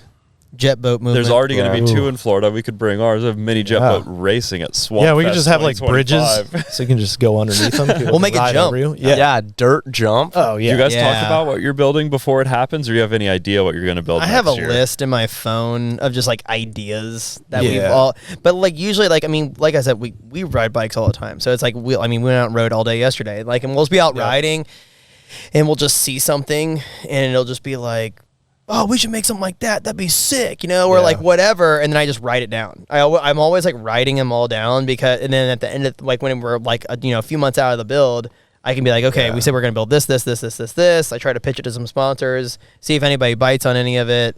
And then, just kind of go from there. But yeah, I try to, we just, I mean, it's all just Loose. friends and just being like, I mean, literally when we came up with the pirate ship idea, that was like a month after, not even. It was like 2 weeks after the last Swampfest. Was it? Yeah, because it was when we went to Jupiter with Trey with Boone and stuff. Oh yeah. And we were just like in the car and we were like, man, what should we do next year? Because we had just done the castle in Yeah. 20. And we were riding a 22. abandoned putt course. Oh, no, wait. No, 2023, we did the castle. And we were like, man, what could we, it was after the event. We're like, what could we do next year? And somebody's like, what if you did a pirate ship? And we're like, oh, and we could do a fur ramp inside of it. And we're like, oh. Yeah. And then we were like, we just kind of like just started going and then we just Yeah. like start spitting. And then that's Sir. just always how it happens. So Yeah, we don't. we don't have an idea for next year. We got a few things that we're kind of Yeah. figuring out. The pirate ship was too much this year. Like it was way too much work and it was like way too much wood. It cost like How much was that? That 2-day skate park. the entire course. The entire The boat. The boat. Just the boat was probably like 20 grand. Oh. Not including Are skate light? sponsors putting Well, up it was enough money probably to like cover that, it was or are you probably putting like up some of that? it was probably like 25, including the skate light that got burned. Kind of. It's a gray area where it's like obviously like sponsorship money. It like goes only so far. Like Yeah. you're paying for the obstacle, but also it's like we have things to pay for. There's a ton of money now. Like it's getting. I mean, I literally go to Home Depot, 50 times. And I'll just literally get like an entire bunk of plywood every time and just get like, I literally go there and just buy in bulk. I don't even be like, I need, I'm not like, okay, I need 75 2x6, but I'm like, how much comes in a whole bundle? And they're How like, can I fit in my and they're truck? like, there's 180 in this That's bundle. funny, too. I'm like, I'll just take the whole thing. Yeah. Take the whole thing, Yeah. just like throw it in the trailer. And we always try to ballpark it, but everything And goes plywood's wrong. always going up. Oh, like, it's all over the place. Yeah. in 2020, like you guys Yeah, must that have was been an expensive that year. must have been crazy. Oh my god, yeah, it was. Yep. That was, yeah. You couldn't It's even awful. get plywood. Oh, it was yeah, tough. I know. It was Yeah. crazy. It was And tough. Florida didn't shut you guys down for the pandemic. You guys just kept business as They usual. did. It's a whole that it's a was- whole storm of things. So we do the event every year in like February, March. So that year I think we always went in the spring. I think that year the event was gonna be like April 2nd or something along those lines. It was somewhere around there. So the build was gonna be like beginning of March to April. And we started out like we always do, we started building stuff, we started getting it going, had some stuff built. And like I said before, we build stuff to last 2 days. We're not building like ramps to last as long as this stuff back here. Like we're like, using the minimal amount of wood just to survive the weekend, and that's it.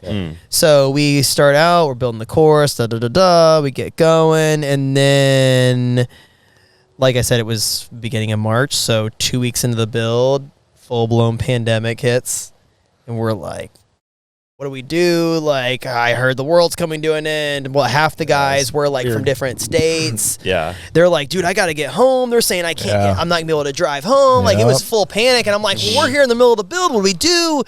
Like, we're all freaking out. Like, we didn't know what to do, and I was like, all right, well, we'll just push it back by like a month or two, and we'll be fine. Well, obviously, that didn't happen. So it's like, we left the course the way it was. Luckily, the owner understood, the owner of the property at the time, and we It's went like not back. like anyone else was doing anything on the Yeah, property. yeah, and we were like, so we left the course there, and we were just kind of like a holding pattern. We're like, we don't know what to do, and then it kind of like after like 2 months, we were like, oh, shit, dude, I think this is gonna be like a long time. Yeah. And so we like rescheduled the event for like the fall of 2020. We're like, oh, by like November of 2020, it should be fine. This is like in May at the time. Like, oh, 6 months from now, we'll be fine. And obviously that didn't happen. So then like I ended up we ended up going out there and taking the course. We tried to take the course like apart and store it, but like I said, we don't build that stuff. So it's been sitting in the rain. So we're like trying to move it with the skid steer. It's falling apart, and I had just dumped, like I said, 30, 40 grand into material. Yep. And it's out there in the field. It's getting rained on. Well, we didn't even do the next event until fall of 21. Was that it? Yeah, over a year and a half later. So I go out there. Half the is broken, rotten, like been out and exposed the elements. It's not working. And all the sponsors that had pitched in for the event Didn't have, they didn't get A their return. event in 2020 that they paid for. So 2021, we had no money, a rotten course. It was bad. It like majorly. I had some brands that promised an X amount of dollars that they were going to contribute, and then they backed out. So it put me in a bad spot. It was f***ed up, dude. It was really bad. Like from 2021 till like 23, The castle. like I didn't make any money. Yeah. None. $0. No, $0 coming in absolutely whatsoever. Negative money. Like, I mean, like the only way to build a $40,000 course, I don't have that type of income, so like we had to figure it out. It wasn't good. The COVID sucked. And What kept you through it? What kept you just not saying, okay, we're just done now? I mean, I don't know. I don't know what keeps us doing any of this. I mean, I was just thinking long term, like I was like, the demand is here. Yeah. These people want love to come. it, Like I love it. And like people want to come to this event. We have a demand. Yeah. The people want this. Like we need to keep doing this. How can we do it? And figuring it out and just seeing like thinking long term of like, okay, what's this going to look like in 5 years once this pandemic's done and all that stuff. And it's like just trying to like focus on like that point of it, not the current point that we're in. It's like, okay, like, we're going to have to work for the next few years for free. Like is what it is. Got to make it happen. Wow. Like what's the other option? None. There is no other option. Did you have another job at this time, or were you just No, I'm just a pro rider. That's all I do. Oh, okay. Yeah. So it was just like, I had gotten a loan and took out a credit line on my house and a bunch of to try to build the next course. Then we do it in That's dedication. Yeah, that's dedicated. We do it in 2021. Pandemic is still kind of hitting. We get half the amount of people show up. They weren't as stoked because, it's during COVID, so half the people were like, "I'm not going to a super spreader." Still very touchy subject. So then 2022, we're like, "Okay, cool. This will be a little bit better." Well, the weather shit the bed. It rained, and it was like we had to move it again. It was terrible, dude. It sucked. Like that's why whenever in 2023 when we built that castle and we broke like 1,800 people, the same numbers we did in 2019, I was like, thank God we're back. Yeah, we're back to this point. So it's been a long, hard ride. How many people did you get this year? 2,400. Yeah. Nice. That's awesome. Cool. So this was the biggest year we've ever had. Yeah, we kind of knew too with the castle. It was like this is the one that we really wanted to put a lot of effort into to put us over the hump to get us back to where we needed to be. And like I even like kind of like just quit my job because I wanted to be out there full time and just like it did. It put us over the hump. It turned out that one went so good. That one went so well. Every obstacle went well. The castle, set a precedent, and then this year we had rain again. Yeah, this year it rained. So again, does it just turn into a big mud pit? So that's a whole debacle in itself. Yeah, so that was another. Like I said, like I have, I'm thinking the paranoia of the past 2 years. It rained, people showed up. It was a show. We couldn't do stuff. It was a nightmare, and like just the struggle of like, going from it being the height of this thing in 2019 to 2020 to 21 to where it's, we're struggling money wise, can't get the event off the ground. It's pandemic. People aren't showing up. It was just like this, just hard road. And then like 2023 happens with the castle and it's like, okay, good, we're good. And then I'm thinking this year, like, okay, we're going to be really good this year. Ship. And then like I look at the weather on the Monday before the event and it's calling for 80% chance of rain on bullseye. And I'm like freaking out because I'm like, we worked so hard to get it back to this point, and it's been such a hard road. And me and Dave literally just like sat in my camper and we were like, what are we going to do? How, like, failure is not an option. Like, we have to do whatever it takes. And like, I don't even know what happened, but Dave was just like, what if we cover it? Like, what if we cover stuff? And I'm like, how, dude? Like, how could we do it? And like, he's like, we have access to like these billboard tarps, like they're old billboards that you can use. Like, I can get them for free. And so they're How like, do you get these for free? I'm just not. I can't answer that question. Don't worry about it. So they're like, but the tarps are like probably 20 feet wide and like 40 feet long. They're really big. Yeah, thick. Too. And nice. So I was like, he's like, we can get a bunch of billboards, and he's like, dude, we'll just figure out what we can cover. And he's like, and we walked the course, and I was like, dude, if we do poles, and also like, I am not. One, I don't have a ton of money. Two, I'm not an expert carpenter. So like, we're trying to figure out how to cover a football field of ramps with tarps. with tarps. Oh, you've already had them all built out? Yeah, the whole course was done. Yeah, we were actually ahead because, like I said, the castle, we were like scared because we wasted so much time. We were like scrambling, and then it's nice when the team starts showing up. We can like hang out and kind of take a on breath. like Tuesday before the event, Wednesday, everybody's getting there. They're wanting to ride. We see the light at the end of the tunnel, and this was like we were in a good spot, and then we saw the rain, and then this was like almost more of a massive build than the pirate ship. Almost. Yeah, like, because we figured out that a lot of the straightaways that we had built, like there's a deck on this side, and you have ramps in between. Most of them were 16-foot wide strips. So I was like, dude, Dave, if we do poles down this side and we do poles down this side and we frame in above 16 feet wide all the way down, I was like, and we tarp it, and we can overhang this side, and we'll just overlap like crazy. I was like, that might work. Like we might be able to kind of figure it out. And we were just like, okay. Like I remember we were like at a Waffle House, when we're talking about this, and we were just like, it'll work. That's all. Like I was like, we can do it. And then I kind of figured, I was like, okay, well, I can cover. We built like a big concrete bowl. That was also another thing. We built an insane concrete bowl.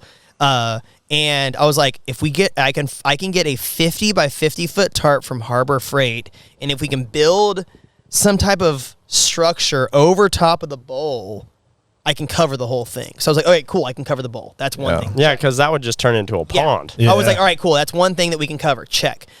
We can do the swamp rail with the mud. We can do that in the rain. Check. That's another thing. We can do the OJ Wild Ride. It was like the big drop into the wood across the water. I was like, we can do that in the rain. Check. Yeah. Like, and you so call I started OJ Wild Ride. Yeah, well, it's sponsored by OJ OJ Wheels. They're like a skateboard wheel company. Oh, cool. So I figured out these two other obstacles that we could do in the rain, and I was like, dude, that's 5 events we can do in the rain that we can one cover or run in the rain. So we started. I was like, dude, well, if we do the stuff that we can't cover on Friday when it's dry, and we do the covered stuff on Saturday, I was like, that's it. Yeah, and you're good. Yeah, I was like, that's how we can do it. So then it was like, once we figured that out in our heads, we were like, it was game on. Like we were lit. I bought probably 500 16-foot long 2x6s at least. And we were just like unforeseen expenses. Like we were just like we stayed up like, so the gates open at we say noon on Friday, but we'll let people in like a little bit early, like 10 or so on Friday. So Thursday all day long, we're just like putting poles in the ground, framing this shit up. Like we're just like like just going. Guys are in the bowl, they're framing it up, like. And we're hammering shit out, and like when it started getting dark, we started putting the tarps over, and I didn't sleep from, so I woke up at like 6 on Thursday, worked all day long, then kept going all night long until 7. You guys were up till 7 o'clock in the morning. Yeah, well, no, I mean, I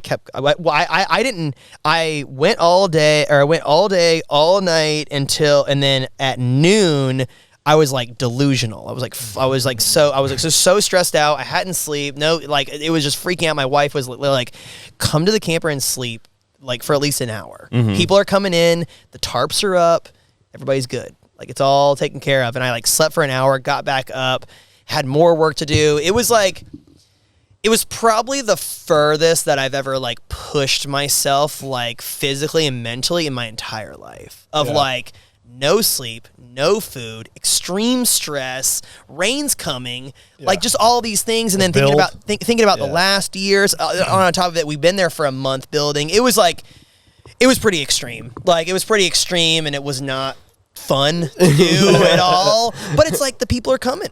They're coming. They're coming. Yeah. And these people are, I mean, there was like a whole car full of dudes from like the Netherlands that flew to California and rented an RV and drove across America. Really? And like they're to get to Swampfest. And it's like you have people coming from like Japan and Colombia. And just all China and like every single country you can think of, like people coming there to where I'm like, the show has to go on and they have to get their money's worth no matter what the conditions are. Period. I don't give a if I got to stay up for 4 days in a row. Yeah, it's got to happen. Yeah, yes. Like, and also it's like, I even told the guys, I was like, look, I am going to stay up for as long as it takes to get this done.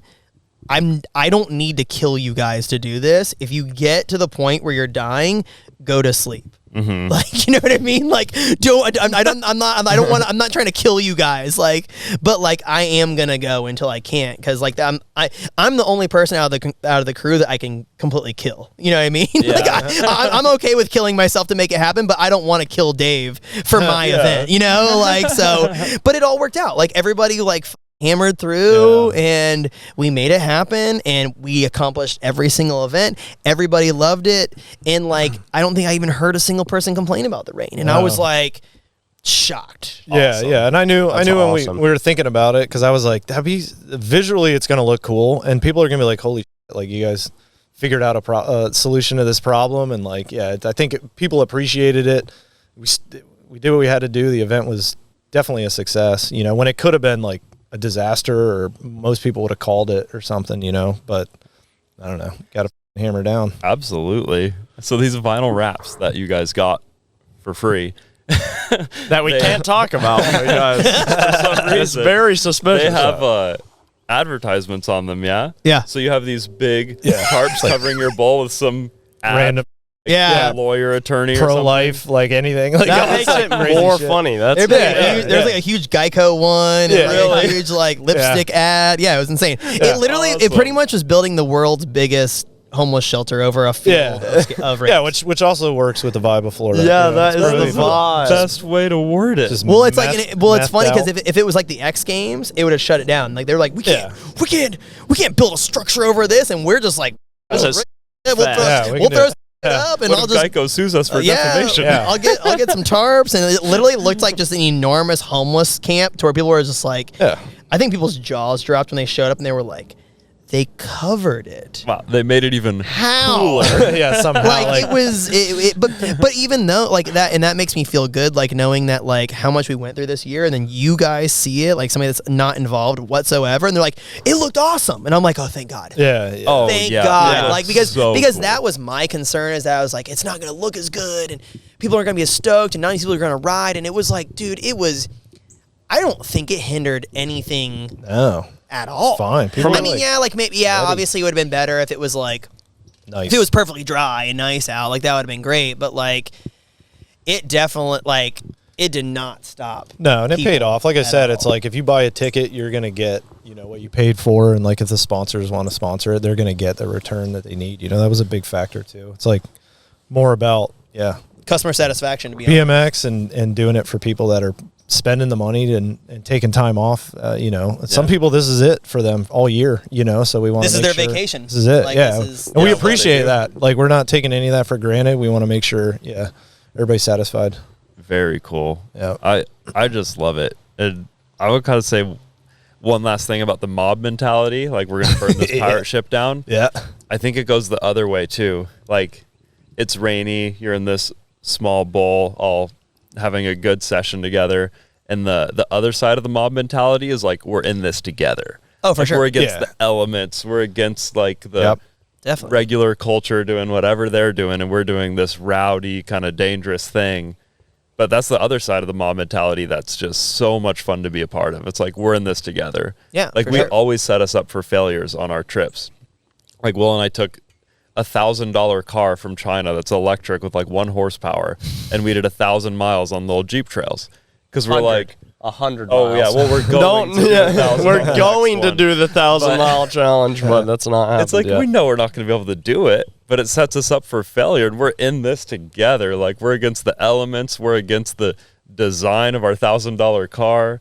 Like that is when you have the most amount of fun. Yeah, and that's why if it's people- raining at Swampfest and you're underneath a billboard, that is fun. that's more fun. To Yeah. me. Yeah, and Well- it translates. People respect that. That's why. Yeah. Like, Yeah. people love that. Yeah, and they're just like, I can't. They're just more shocked than anything. They're like, "What in the hell is this? Is Yeah. insane!" Like this is. But it also like the big thing that I think that the biggest walkaway from this year for me personally is that I was like, rain will never be a factor ever again. Yeah, we learn. We learn. Like obviously. I Yeah. learned that I can do Swampfest in 80% chance of rain. So you'll just no matter what. set it up with. No. things. I'm just saying that like if it does rain, we have a solution now. Yeah. Where Is we it didn't. Where uncommon before, for this time of year, is that where you're so unprepared? like or- we were telling you before, like or like earlier when we were talking, it's like this has been a really wet, bizarre winter where it's been like unusually cold, unusually rainy. Where obviously it's like perfectly sunny out right now. Yeah, this is a good day. Yeah. For Swampfest. Yeah. Let's do But so it was very. I mean, February literally only usually has like 3 or 4 days of rain the entire month, and for Oh, some okay. reason this year it's been like super rainy and super.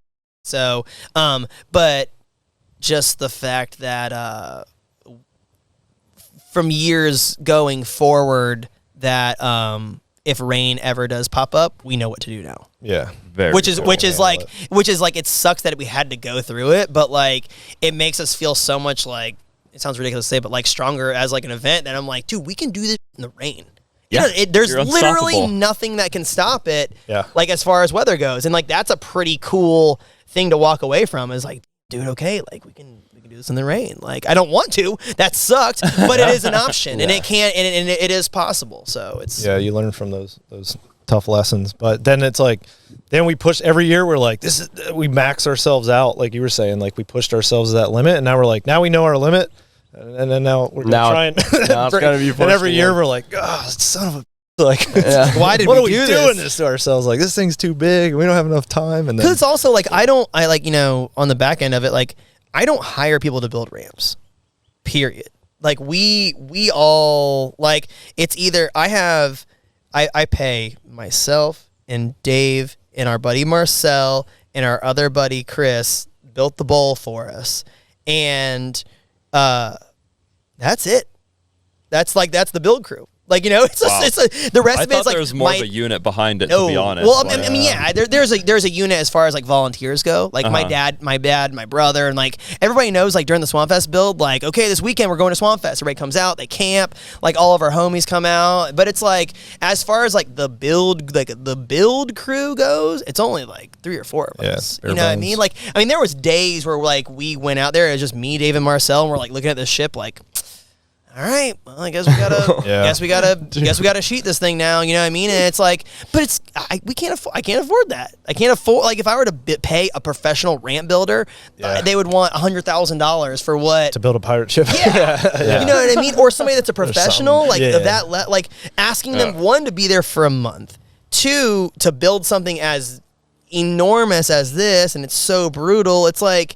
I can't I can't expect that out of somebody. and a You know what I professional mean? isn't Like- going to want to build it to the quality where it's within your budget Yeah. and time to the frame. Exactly. quality. Yeah. I mean, it's also like the same thing as like, you know, building a car where you're like, I can't afford to just like drop off a bunch of parts and be like, go for it. Build Yeah. the car. Gotta do it Hit yourself. whatever the bill is, just let me know. You're like, Yeah. no, I got to do it myself because obviously I can't afford somebody to do it for me. Yeah. Like, you know, like that's the same thing, you know, like we everything that comes out of Swampfest is just out of necessity because of what we're capable of. If we were capable to build something bigger, it would be really bad because we would build something we're literally maxing out our capability. Like literally there was a big full-size excavator this year. There, we were like, oh my god, we can build stuff so tall now because we got this big. It kind of works the same as the other one. We'll just we can just lift it even higher now. Like so, it's like learning wise, having equipment coming in the equation is awesome. This is a game changer. Oh my god, it's so sick. We don't. None of us are like qualified at all to be driving. We just like we're like I guess we could use this thing. The arm goes out really far. We can hang some up there with this thing. Like we don't have to use a ladder now, or whatever. Like so, I can't wait to see where you guys are like 5-10 years from now. Like if I'm still doing this, and it's gonna be crazy. I had a dream the other night. We always have like dreams after Swampfest because our minds are just like been going for a month straight. I had a dream that I was working on something and he buried me. Like he came over a hill with mud and the excavator and just started dumping mud on me. I couldn't get out and he just buried me alive out there. I think Swampfest nightmares. Like, which that could potentially happen in the future. So. Yeah, for sure, definitely. Just like I never saw him again. I don't know where he is. That's amazing. Well, I think this might be a good place to end it, guys. But where can people learn more about you guys, learn more about Swampfest? I guess Instagram. We don't really do Facebook. I probably should. I probably should do Facebook ads or something like that, but we don't do that. Organic growth. I think you guys are good. Because then you get the real ones there. You guys should go check out Swampfest. On Instagram, my name's Trey Jones Sucks, and Dave is the Father Sky on Instagram. Underscore the Father Sky. Is that Father Sky underscore? Yeah, because the other one was taken. Yeah, but I just got and one then like 2 years ago. Floridia Swampfest on Instagram. Mostly we just use Instagram for everything. But everything that you need to know is there. Yeah, just search it; it'll pop up. Or just go on YouTube and search Swampfest BMX, and you'll see whatever. Yeah, you'll see the pirate ship, you'll see the fireworks, you'll see the people on fire. Real quick, if you just put in. You really have to see it to believe it. If someone just tells you on a podcast, you're not going to understand. So. Like being there next year is just going to be. Yeah, we have to do something next year. Yeah, we have man, to. for Like sure. absolutely. Like we're 100%. Like you're coming. Let's go. Yeah, deal. That sounds great. Well, thank you so much for having us to your backyard skate park. This is really awesome. I don't know. The ramps look kind of dry. I don't know. I kind of want to see you guys throw down. I'll ride a little bit for you guys. Yeah, of course. All right. Cool. Nice. Sounds good. Well, that's the Sent and Bent podcast. It's available wherever you listen to podcasts. And we'll see you next week. Hell yeah.